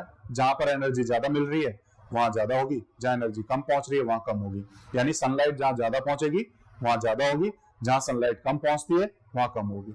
तो उसके हिसाब से आपको सीधा सा मार्क करना है। सबसे पहले लोअर लैटिट्यूड्स, इक्वेटर के आसपास ट्रॉपिक रीजन में ज्यादा होगी, ज्यादा सनलाइट पहुंचती है। पोलर रीजन में कम होगी क्योंकि कम सनलाइट पहुंचती है। तो हायर लैटिट्यूड्स में it is bound to be lesser than the lower latitudes. Altitude की बात करें तो भी नीचे, क्योंकि अपर पोर्शन पे क्या है, हाइट की वजह से टेंपरेचर का डिफरेंस है, तो सनलाइट तो आ रही है, हैबिटेट तो नहीं कर पाता ना सर। एल्बेडो है ना, वो रिटर्न बैक कर देते हैं, उनको चाहिए नहीं एनर्जी, ठीक है ना। तो हमारी एनर्जी तो सब नीचे ही आ रही है, तो ज्यादा हम देखेंगे प्रोडक्टिविटी कहां दिखाई देगी, at the lower altitudes, higher altitude पे नहीं दिखाई देगी। वहीं पर कंटिनेंट और ओशन में देखें तो कंटिनेंट्स पे ज्यादा है, ऑलरेडी इसको देख चुके हैं क्योंकि पर यूनिट एरिया हम वहां देखेंगे। देन आर्कटिक और अंटार्कटिक में मेजर करना हो तो आर्कटिक में ज्यादा है कंपेयर टू दी अंटार्कटिक, ठीक है। अगर हम वैसे देखें सनलाइट को भी अगर हम देखें, सनलाइट का पोर्शन आर्कटिक पे ज्यादा पहुंचता है, अंटार्कटिक पे कम पहुंचता है, ठीक है, अगर हम वैसे भी मेजर करने की कोशिश करें। और वैसे भी दूसरे शब्दों में देखें तो यहाँ पर हमारी ग्लोबल वार्मिंग और मेल्टिंग वगैरह ज्यादा हो रही है, तो इस वजह से यहीं पर प्रोडक्टिविटी ज्यादा दिखाई देगी। यहाँ पर consumption of the sunlight is more, land भी नहीं है यहाँ पर, ठीक है। देन उसके बाद ये आप कर चुके हो, ये छोड़ दो, क्योंकि जो प्रोडक्टिविटी है बायोमास को हम ड्राई वेट के रूप में देखते हैं, ठीक है। देन सबसे ज्यादा हायर प्रोडक्टिव रीजन कौन से, ठीक है, इनको लिख लेना। हायर प्रोडक्टिव रीजन में ट्रॉपिकल फॉरेस्ट, इकोटोन रीजन, क्योंकि सबसे ज्यादा स्पीसीज या फिर अगर हम देखें यहीं पे मिलते हैं, ठीक है। देन उसके बाद इकोटोन रीजन ही हो गए आपके estuaries, wetland, mangrove, coral reef, ये सब क्या है, हाईली प्रोडक्टिव एरियाज है जहां स्पीसीज बहुत ज्यादा पाई जाती है, जहां पर चाहे प्लांट स्पीसीज हो चाहे एनिमल स्पीसीज हो बहुत ज्यादा मिलती है। तो ट्रॉपिकल रीजन या ट्रॉपिकल फॉरेस्ट प्लस जितने भी हमारे इकोटोन वाले एरियाज हैं, ठीक है, इसीलिए हम उसको बायोडाइवर्सिटी रिच एरियाज बोलते हैं उनको, इसीलिए हमारे लिए इंपॉर्टेंट हो जाते हैं ये सब एरियाज। इनकी ज्यादा है प्रोडक्टिविटी, हाँ, इन सब की ज्यादा है। These comes under the higher productive regions. Then medium में जो उसके बाद वाले ग्रासलैंड्स वगैरह जब आ जाएंगे, टेम्परेट फॉरेस्ट जब आ जाएंगे, तो ये सब आपको दिखाई देगा। With in the grassland compare करोगे तो ट्रॉपिकल ग्रासलैंड की प्रोडक्टिविटी ज्यादा होगी क्योंकि सनलाइट वहां ज्यादा रिसीव होती है, और टेम्परेट ग्रासलैंड की कम होगी क्योंकि वहां सनलाइट कम रिसीव होगी, ठीक है। जैसे इसी को एग्जांपल कोई बताया हुआ है, सवाना की productivity will be more than the steppes, क्यों होगी, savanna is a tropical grassland, steppes is a temperate grassland. करेंगे जब हम बायोम्स करेंगे तब इनको भी समझ लेंगे, ठीक है। अभी नए नए से शब्द लग रहे होंगे,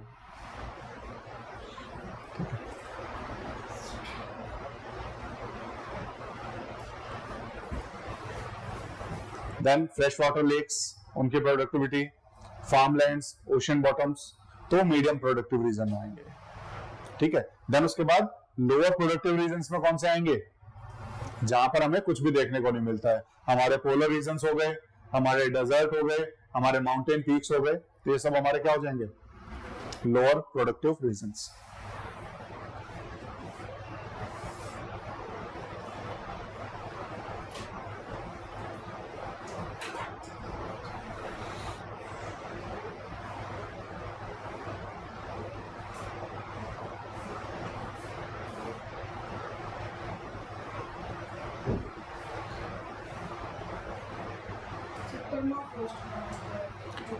परमाफ्रॉस्ट वो होता है जहां पर साल से ज्यादा परमानेंटली, मतलब 2 से 3 साल हो गए और लगातार वहां पे बर्फ जमी हुई है, in the soil, with in the soil, है ना, सॉइल के अंदर जहां पर भी परमानेंट बर्फ जमी हुई है, उन रीजन्स को हम परमाफ्रॉस्ट बोलते हैं, ठीक है ना। 2-3 साल से लगातार वहां पर कभी पिघली नहीं है, तो दोज रीजन्स आर परमाफ्रॉस्ट। जैसे हमारे आर्कटिक और अंटार्कटिक रीजन है वो परमाफ्रॉस्ट है, लेकिन उसके आउटर एरियाज वो कहीं ना कहीं पिघलते जा रहे हैं, ठीक है।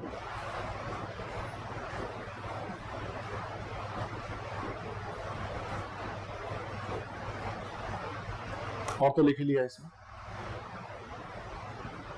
आर्कटिक में क्यों होती है वो बताया हुआ बेसिकली, ठीक है, ठीक है ना। अब वहां पर basically this is the function Arctic amplification, इसकी वजह से वहां पर ज्यादा प्रोडक्टिविटी है। व्हाट इज आर्कटिक एम्प्लीफिकेशन, ये शायद बताया हुआ है, मेरे को तो याद आ रहा है कि मैंने बताया। एक बार फिर बता भी सकते हो। आर्कटिक एम्प्लीफिकेशन क्या है कि जैसे आर्कटिक आइस है, ग्लोबल वार्मिंग की वजह से पिघलना शुरू हुई तो उसके अंदर जो कार्बन डाइऑक्साइड था जो उसके अंदर कैप्चर हो रखी थी वो रिलीज हो जाएगी तो और ज्यादा मतलब ग्लोबल वार्मिंग को कैप्चर करेगी, मतलब हीट को कैप्चर करेगी और वो और ज्यादा मदद करेगी further melting down of the ice. This is the Arctic amplification कि जब हम ग्लोबल वार्मिंग की बात करते हैं, नॉर्मल रेट जो हम इक्वेटर या बाकी जगह पे देखते हैं उससे 2 से 3 गुना ज्यादा स्पीड से यहाँ पर हो रही है, क्योंकि एक तो ये कार्बन सिंक के रूप में काम कर रहा था जहां पर कार्बन कैप्चरिंग थी। मेल्ट डाउन होगा तो कार्बन रिलीज हो जाएगा, कार्बन रिलीज होगा और ज्यादा हीट को कैप्चर करेगा और वो फर्दर उसको एम्पलीफाई करेगा प्रोसेस को। ठीक है। दूसरा, आइस अपने आप में एल्बेडो का काम करती है, वो बहुत ज्यादा सनलाइट को रिफ्लेक्ट कर देती है। आइस पिघल गई, अब सनलाइट को रिफ्लेक्ट कौन करे, तो और ज्यादा गर्मी होगी तो उसकी वजह से भी और ज्यादा पिघलना शुरू हो जाएगा, ग्लोबल वार्मिंग ज्यादा हो जाएगी। ठीक है। तो आर्कटिक एम्प्लीफिकेशन ये 2 चीजें आपको यहाँ पर दिखाई देंगी, release of carbon dioxide and loss of albedo.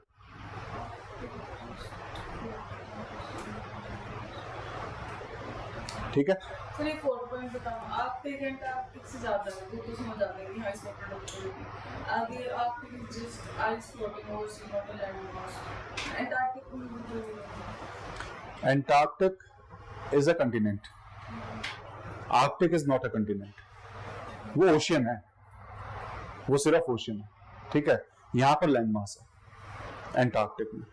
ठीक है। वो इसको बताना चाह रहा है बेसिकली, जो प्रोडक्टिविटी की बात है वो यहाँ से पता लगेगी। ठीक है। यहाँ पर प्रोडक्टिविटी की अगर हम बात करें तो आर्कटिक एम्प्लीफिकेशन उसको जस्टिफाई करेगा कि वहां पर अगर हम देखें तो एम्प्लीफिकेशन की वजह से सनलाइट ज्यादा रिसीव हो रही है वहां पर। ठीक है। ये कुछ एरियाज की प्रोडक्टिविटी दी हुई है। ठीक है। हालांकि आपको जो लिखना है वो इस हिसाब से लिख लो, इकोसिस्टम में किस तरीके से डिक्लाइनिंग प्रोडक्टिविटी आपको दिखाई देगी। सबसे ज्यादा स्वैम्प और मार्शेस, क्योंकि ये आपको इकोटोन वाले रीजन दिखाई देंगे। ठीक है। देन आपको स्ट्रीम और लेक्स दिखाई देंगे, उसके बाद स्क्रब फॉरेस्ट, उसके बाद टेरेस्ट्रियल इकोसिस्टम, उसके बाद मरीन इकोसिस्टम। तो इस सीक्वेंस में इनको लिख लो और इनमें से कुछ एक आधा इंपॉर्टेंट वैसे तो है नहीं और कोई जो आपको लिखना है। जैसे डेजर्ट देखो, यहाँ पर कुछ बन ही नहीं रहा है, एक्सट्रीम डेजर्ट, प्रोडक्टिविटी कितनी होगी, है ना, मिनिमम पे आ गई।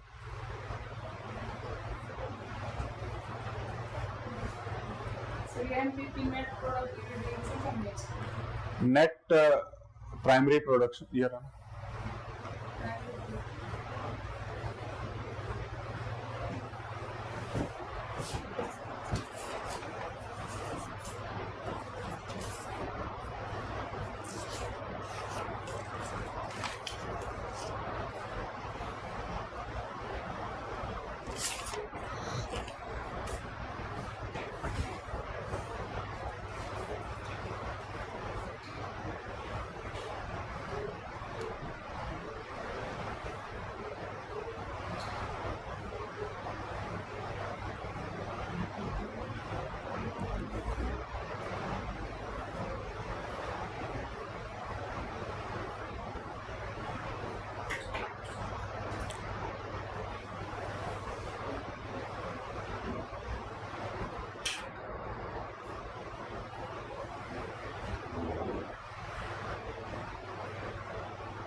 झाड़ी वाले जहाँ पर मतलब ज्यादा हरा भरा नहीं है, हाँ सूखे वाले। हाँ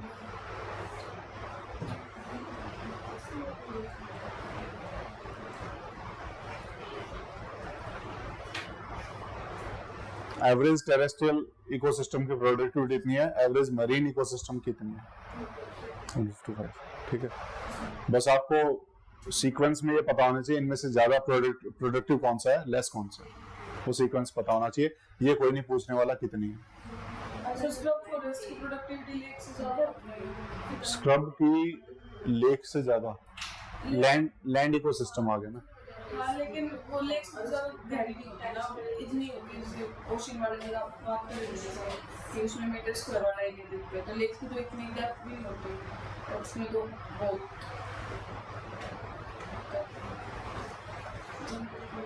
कुछ होगा नहीं इसमें, ठीक है। जनवरी के बाद क्या होगा? कहाँ पर है? मैंने तो पढ़ दिया था। इकोटोन एरियाज की जनरली हायर होती है ना, नॉर्मली।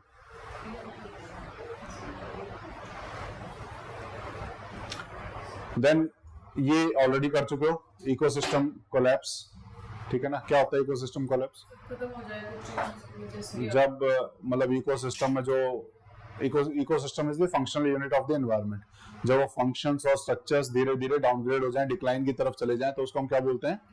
इकोसिस्टम कोलैप्स बोल देते हैं, ठीक है। और जब इकोसिस्टम कोलैप्स होगा तो कहीं ना कहीं इकोसिस्टम में सिंप्लीफिकेशन हो जाएगा, इकोसिस्टम में सिंप्लीफिकेशन हो जाएगा। अब कोलैप्स से सिंप्लीफिकेशन कैसे हो रहा है?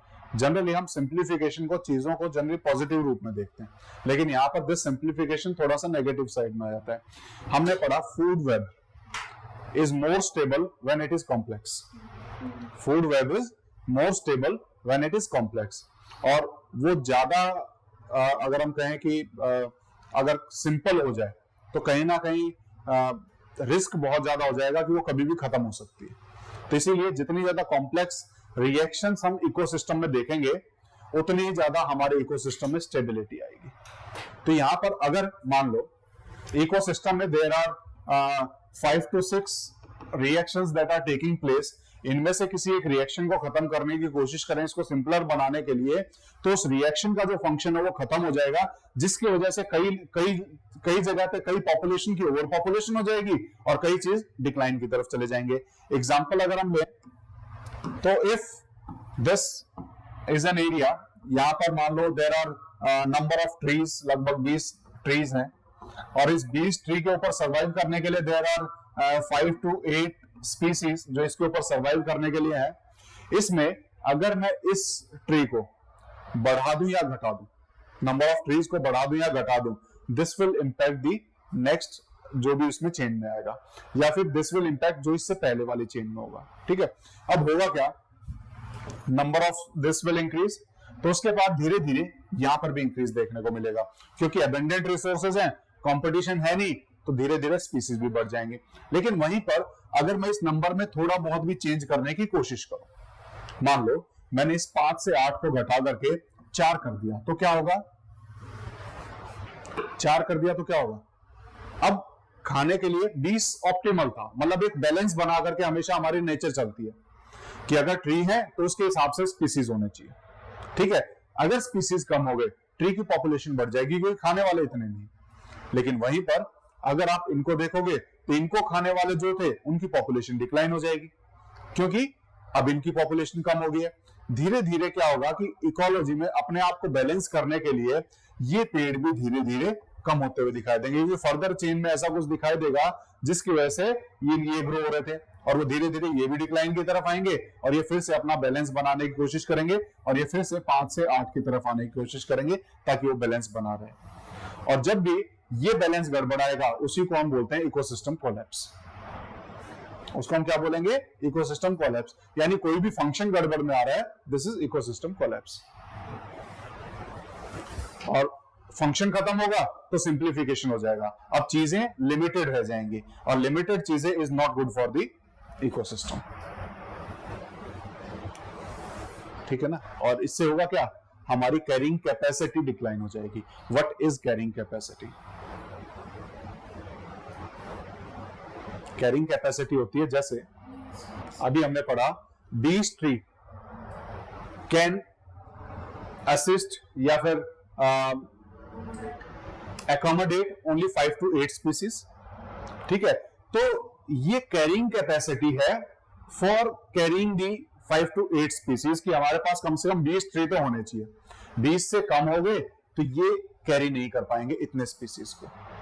तो हमारी जो नेचर है, जैसे हम कहते हैं हमारी जो मदर नेचर है, वो कहीं ना कहीं रिप्लेसमेंट एक उसमें वो आता है फंक्शन की, धीरे धीरे मतलब जैसे जैसे हम फॉरेस्ट को खत्म करते जा रही हैं तो उसमें ऑटोमेटिक हीलिंग की पावर है अर्थ के अंदर। लेकिन वो हीलिंग की पावर एक सर्टेन कैपेसिटी तक काम करती है, लेकिन हम उस कैपेसिटी के बियॉन्ड उसको नुकसान पहुंचाएंगे तो ओवरऑल नुकसान हो जाएगा अर्थ को। लेकिन जिस कैपेसिटी से हील हो रही है उतना ही नुकसान पहुंचाए तो बैलेंस बना रहेगा। तो रिसोर्सेज एक लिमिट में अगर हम एक्सप्लॉइट करें तो दिस इज गुड, वो कहीं ना कहीं उसकी कैरिंग कैपेसिटी के अंदर आ जाता है। लेकिन अगर हम उससे ज्यादा एक्सप्लॉइट करना शुरू कर दें तो कैरिंग कैपेसिटी के बाहर चला जाएगा। वही सेम यहां पर होगा। अगर मान लो इसको घटा करके मैं 10 कर दूं तो 10 के ऊपर कैरिंग कैपेसिटी इसके कंपैरेटिवली 2 से 3 रह जाएगी। वो carrying capacity will depend on the food chain जो भी उससे पहले आ रहा होगा। ठीक है, तो जब हम इकोसिस्टम कोलैप्स की बात कर रहे हैं, इकोसिस्टम कोलैप्स में जब सिस्टम सिंपलर हो रहा है तो कहीं ना कहीं हमें कैरिंग कैपेसिटी डिक्लाइन की तरफ जाती हुई दिखाई देगी। यानी कुछ फंक्शंस कम हो गए हैं, कुछ स्पीसीज कम हो गए हैं, जिसकी वजह से उनके ऊपर सर्वाइवल वाले जो चीजें हैं वो भी धीरे धीरे कम हो जाएंगी। यानी जो कैरिंग कैपेसिटी वो होल्ड किए हुए थे वो भी धीरे धीरे डिक्लाइन की तरफ जाएगी। क्लियर है? ठीक है, तो यहां पर ये कैरिंग कैपेसिटी भी डिक्लाइन होती हुई दिखाई देगी। ठीक है, and this is the ecosystem collapse. अब उसके बाद नेक्स्ट इंपॉर्टेंट जो टॉपिक है दैट इज इकोलॉजिकल सक्सेशन। इसको हम समझ लेते हैं, फिर उसके बाद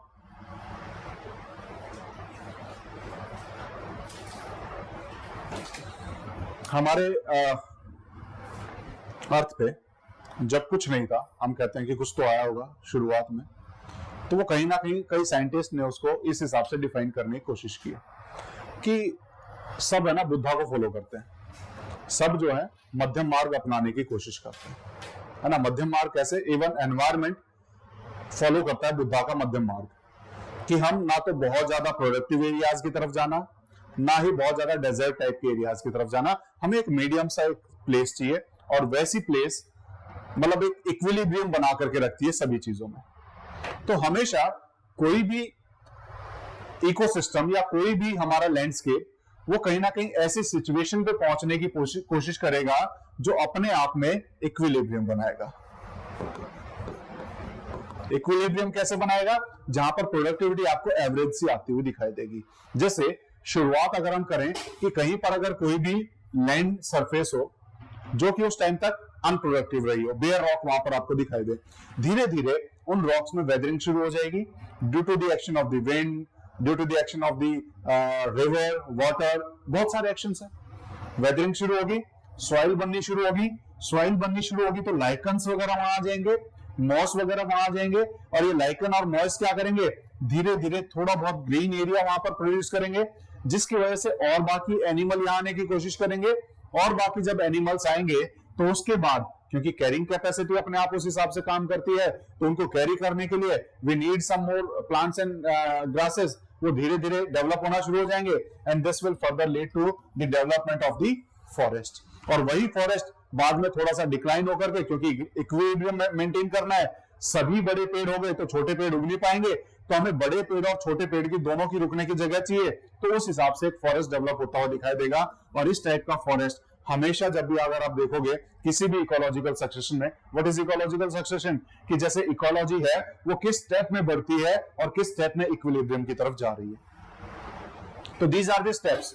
चाहे आप कहीं से शुरू करो, किसी भी टाइप का लैंड हो, इवन अगर एक ओशियनिक पॉन्ड है, बिल्कुल बैरन ओशियनिक पॉन्ड है, वहां वाटर है, अंदर कोई भी वेजिटेबल स्पीसीज नहीं है, वहां पर भी सेम होगा, धीरे धीरे कोई ना कोई लाइकन, मॉस या फिर अगर हम कहें फाइटोप्लैंक्टॉन्स वहां पर आने शुरू हो जाएंगे।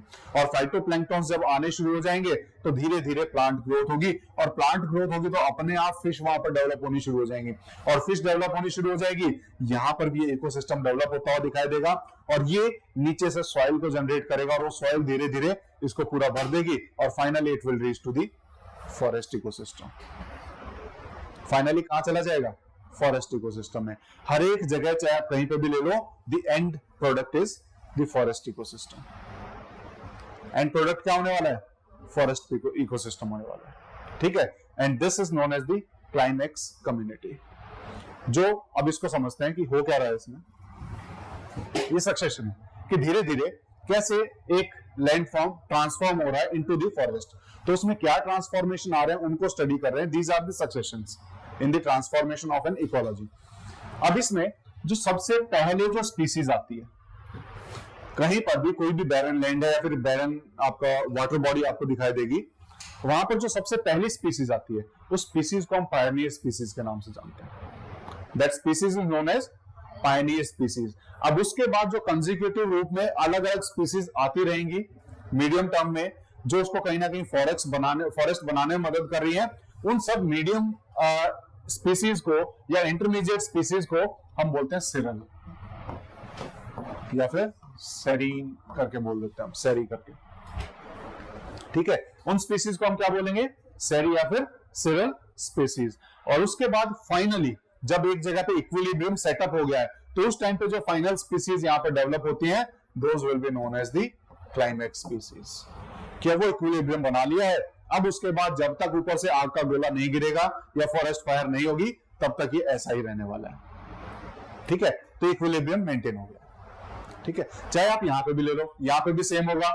सबसे पहले पायनियर स्पीसीज आएगी, बीच में आपको सेरल स्पीसीज आती हुई दिखाई देंगी, उसके बाद क्लाइमेक्स स्पीसीज आती हुई दिखाई देंगी। ठीक है, और उसके बाद यहां पर क्या होगा, एक इक्विलिब्रियम मेंटेन हो जाएगा। और वो equilibrium until and unless Newton third law apply नहीं होता या फर्स्ट लॉ अप्लाई नहीं होता कि बाहर से कोई अलग से फोर्स आकर के इसको डिस्ट्रॉय ना करे, तब तक ये ऐसे ही कंटिन्यू करेगा। ठीक है, ये हमें यहां दिखाई देगा। और इसमें ये सेम यहाँ पे वो दिखा रहा है कि किस तरीके से।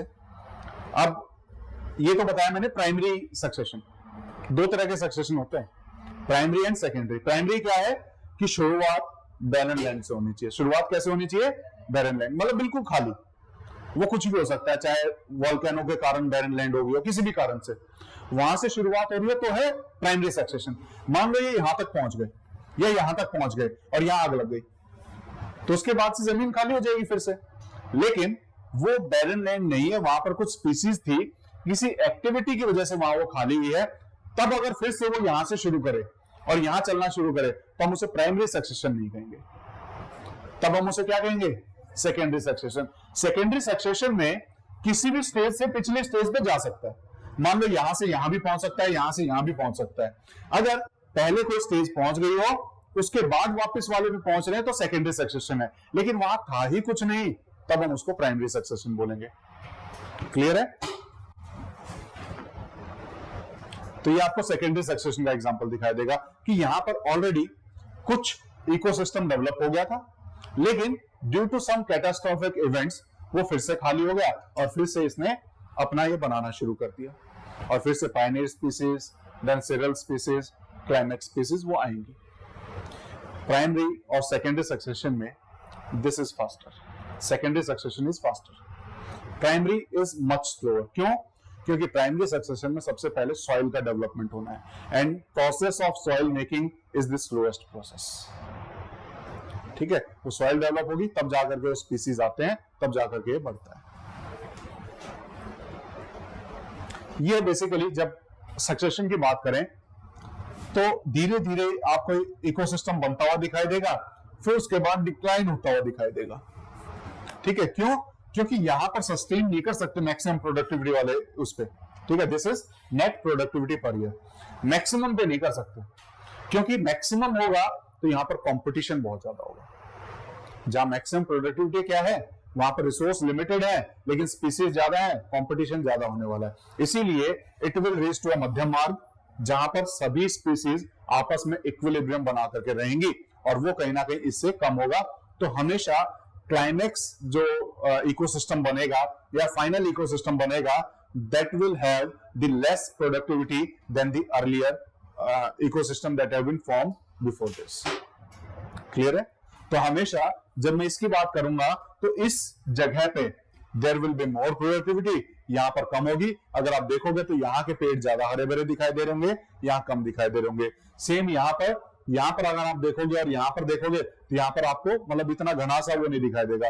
सेम यहाँ पर अगर आप देखोगे, तो यहाँ पर आपको ज्यादा भीड़ दिखाई देगी, यहाँ कम भीड़ दिखाई देगी।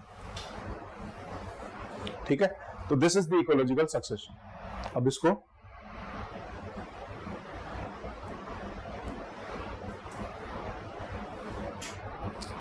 यहां से एक बार पढ़ना शुरू कर लो, जो समझ में ना आए पूछ लो।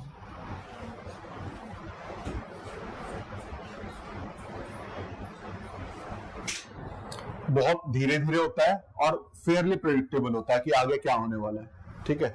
ये हम प्रेडिक्ट कर सकते हैं कि धीरे धीरे अगर सॉइल बन गई है तो लाइकन्स, मॉस वगैरह आएंगे, तो वो प्रेडिक्टेबल होता है।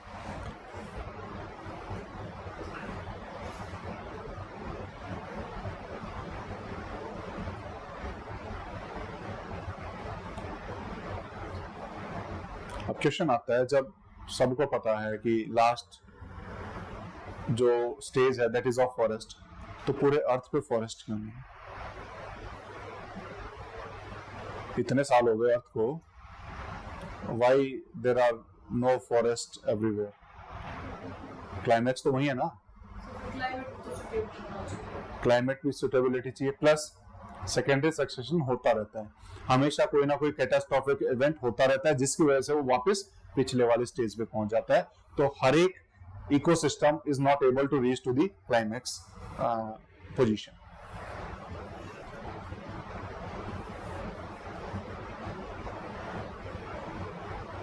पढ़ लिया?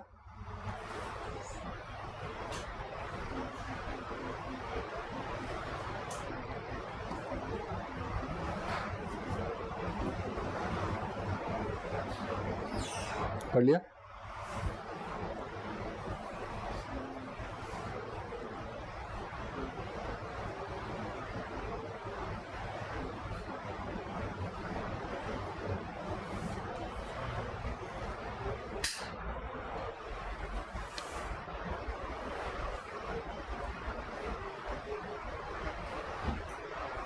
पढ़ लिया? नहीं पढ़ा? नींद आ गई?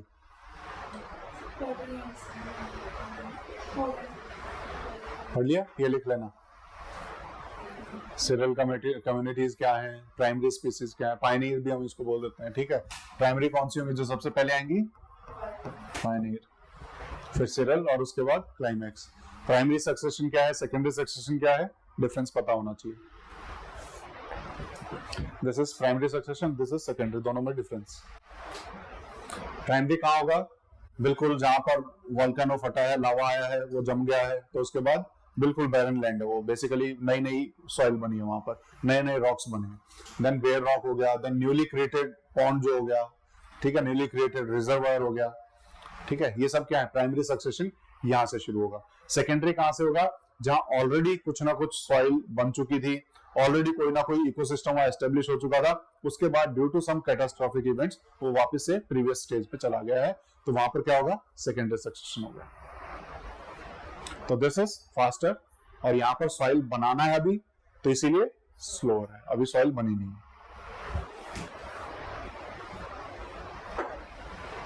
हाँ, अब उसके बाद सक्सेशन की अगर हम बात करें तो वेट एरियाज में जो सक्सेशन होता है उसको हम कई बार हाइड्रार्क सक्सेशन भी बोल देते हैं, ठीक है। जहां पर क्या होगा? जो सबसे पहले हाइड्रार्क बेसिकली एरिया हम उसको बोलेंगे, शुरुआत वाला जो एरिया है, बैरन एरिया है, दैट विल बी हाइड्रार्क, और हाइड्रार्क से हम पहुंचेंगे कहां पर? Magic condition. मैजिक मतलब मीडियम कंडीशंस, मध्यम मार्ग वाली कंडीशन पे, ठीक है। सेम अगर हम इस पे देखें, हमारे जो जीरोफाइट्स जहां हो सकते हैं, ड्राई एरियाज जहां होते हैं, तो जेराक वहां पर होंगे, और that will lead to the magic condition. Magic condition कौन सी है? मीडियम, मध्यम मार्ग वाली कंडीशंस, जहां सब इक्विलिब्रियम है। तो महात्मा बुद्ध गलत नहीं बोल के गए, उन्होंने बोला सबसे बेस्ट रास्ता यही है, एंड रिजल्ट तो यहीं पहुंचना, ठीक है। इवन इकोलॉजिकल सक्सेशन, हमारी जो इकोलॉजी, हमारा इकोसिस्टम है, वो भी यहीं जा रही है, ठीक है। तो final conditions are the same, magic condition, चाहे किसी भी तरह की कंडीशन हो। ड्राई एरियाज में जेराक से शुरू होकर के मैजिक तक पहुंचेंगे, और वेट एरिया में हाइड्राक से शुरू होकर के मैजिक तक पहुंचेंगे।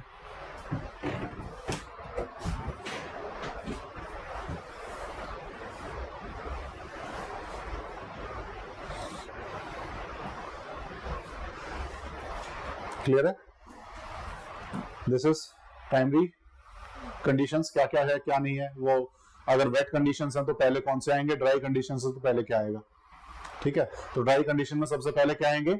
सबसे पहले वेदरिंग वगैरह होगी, वेदरिंग होकर के सॉइल फॉर्मेशन होगी, उसके बाद लाइकन्स एंड मॉस आएंगे, और उसके बाद फिर फर्दर फर्दर कम्युनिटीज या फर्दर स्पीसीज आएंगे। वेट कंडीशंस में सबसे पहले फाइटोप्लैंक्टन आएंगे, उसके बाद फिर ज़ूप्लैंक्टन और वो सारी चीजें बाकी बाद में आएंगी। ठीक है, तो ये इस हिसाब से चलेगा। और फाइनली कोई भी चीज है that will lead to the basic conditions या फिर फॉरेस्ट लाइक कंडीशंस। ठीक है, secondary succession much faster than the primary succession और फाइनल रिजल्ट बेसिक कम्युनिटी।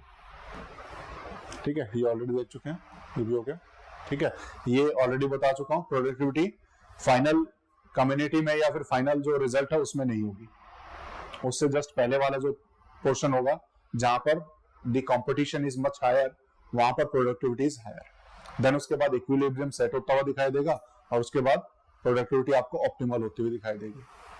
ठीक है ना, जैसे अगर आप चाय भी बनाते हो तो क्या होता है, शुरुआत में उबाल ज्यादा आते हैं और धीरे धीरे उबाल आना कम हो जाता है चाय में। ठीक है ना, वो कहीं ना कहीं कहाँ पहुंच रहा है, मध्यम मार्ग पे पहुंचता है। हाँ,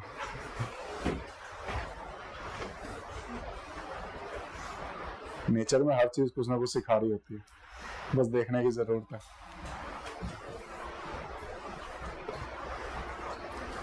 ठीक है,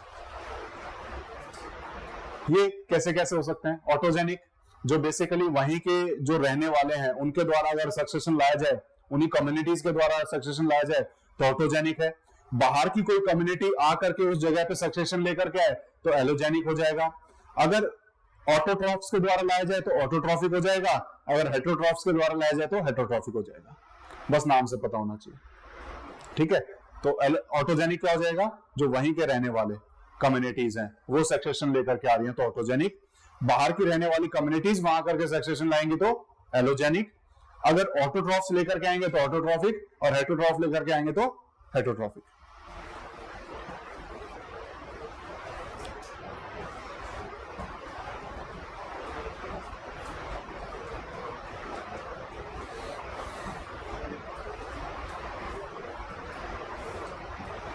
क्लियर है? करो नेक्स्ट, 2 स्लाइड और पढ़ेंगे। एक तो सबसे पहले अगर कोई कंटिनेंट है, यहां पर इकोलॉजिकल सक्सेशन होना है तो सबसे फास्टर रेट पे ये इसके मिडल में होगा। अगर इस पूरे पे कहीं पर इकोलॉजिकल सक्सेशन होना है, मान लो यहां हो रहा है, यहां हो रहा है, यहां हो रहा है, यहां हो रहा है, सबसे फास्टर रेट इकोलॉजिकल सक्सेशन का उसके मिड पॉइंट पे हमें दिखाई देगा किसी भी बड़े कंटिनेंट पे, क्योंकि वहां पर सभी कम्युनिटीज का पहुंच पाना इजी हो जाएगा। ठीक है ना, comparatively to the other locations. ठीक है, तो हमेशा बड़े कंटिनेंट में कहां पर होगा, at the middle of the large continent. Clear है? उसके बाद हम देखेंगे बेसिकली 6 अलग अलग फेजेस जो क्लीमेंट ने दिए थे अपनी थ्योरी ऑफ सक्सेशन में, क्या क्या स्टेजेस हैं। तो ये स्टेज आपको नाम के हिसाब से पता होनी चाहिए, ये नाम पहले कौन सा आएगा, क्योंकि कई बार इसको अरेंज करने के लिए दिया जा सकता है 1 2 3 4 में, कि पहले कौन सी स्टेज आएगी, बाद में कौन सी स्टेज आएगी। सबसे पहले न्यूडेशन, जहां पर बिल्कुल बेयर साइट है। ठीक है, देन उसके बाद माइग्रेशन, जहां पर पहले कोई पायनियर स्पीसीज आएगा। ठीक है, देन उसके बाद एकेसिस। एकेसिस क्या होगा, जो सबसे पहले जो फर्स्ट वेजिटेशन वहां ग्रो करेगी। देन उसके बाद कंपटीशन होगा, क्योंकि बाकी और स्पीसीज भी आएंगे। कंपटीशन होने के बाद उनमें रिएक्शन होगा और फाइनली स्टेबलाइजेशन होगा।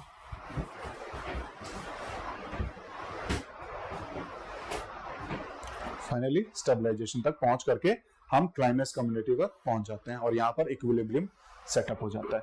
तो ये सीक्वेंस आपको पता होना चाहिए, nudation, migration, ecesis, competition, reaction and stabilization.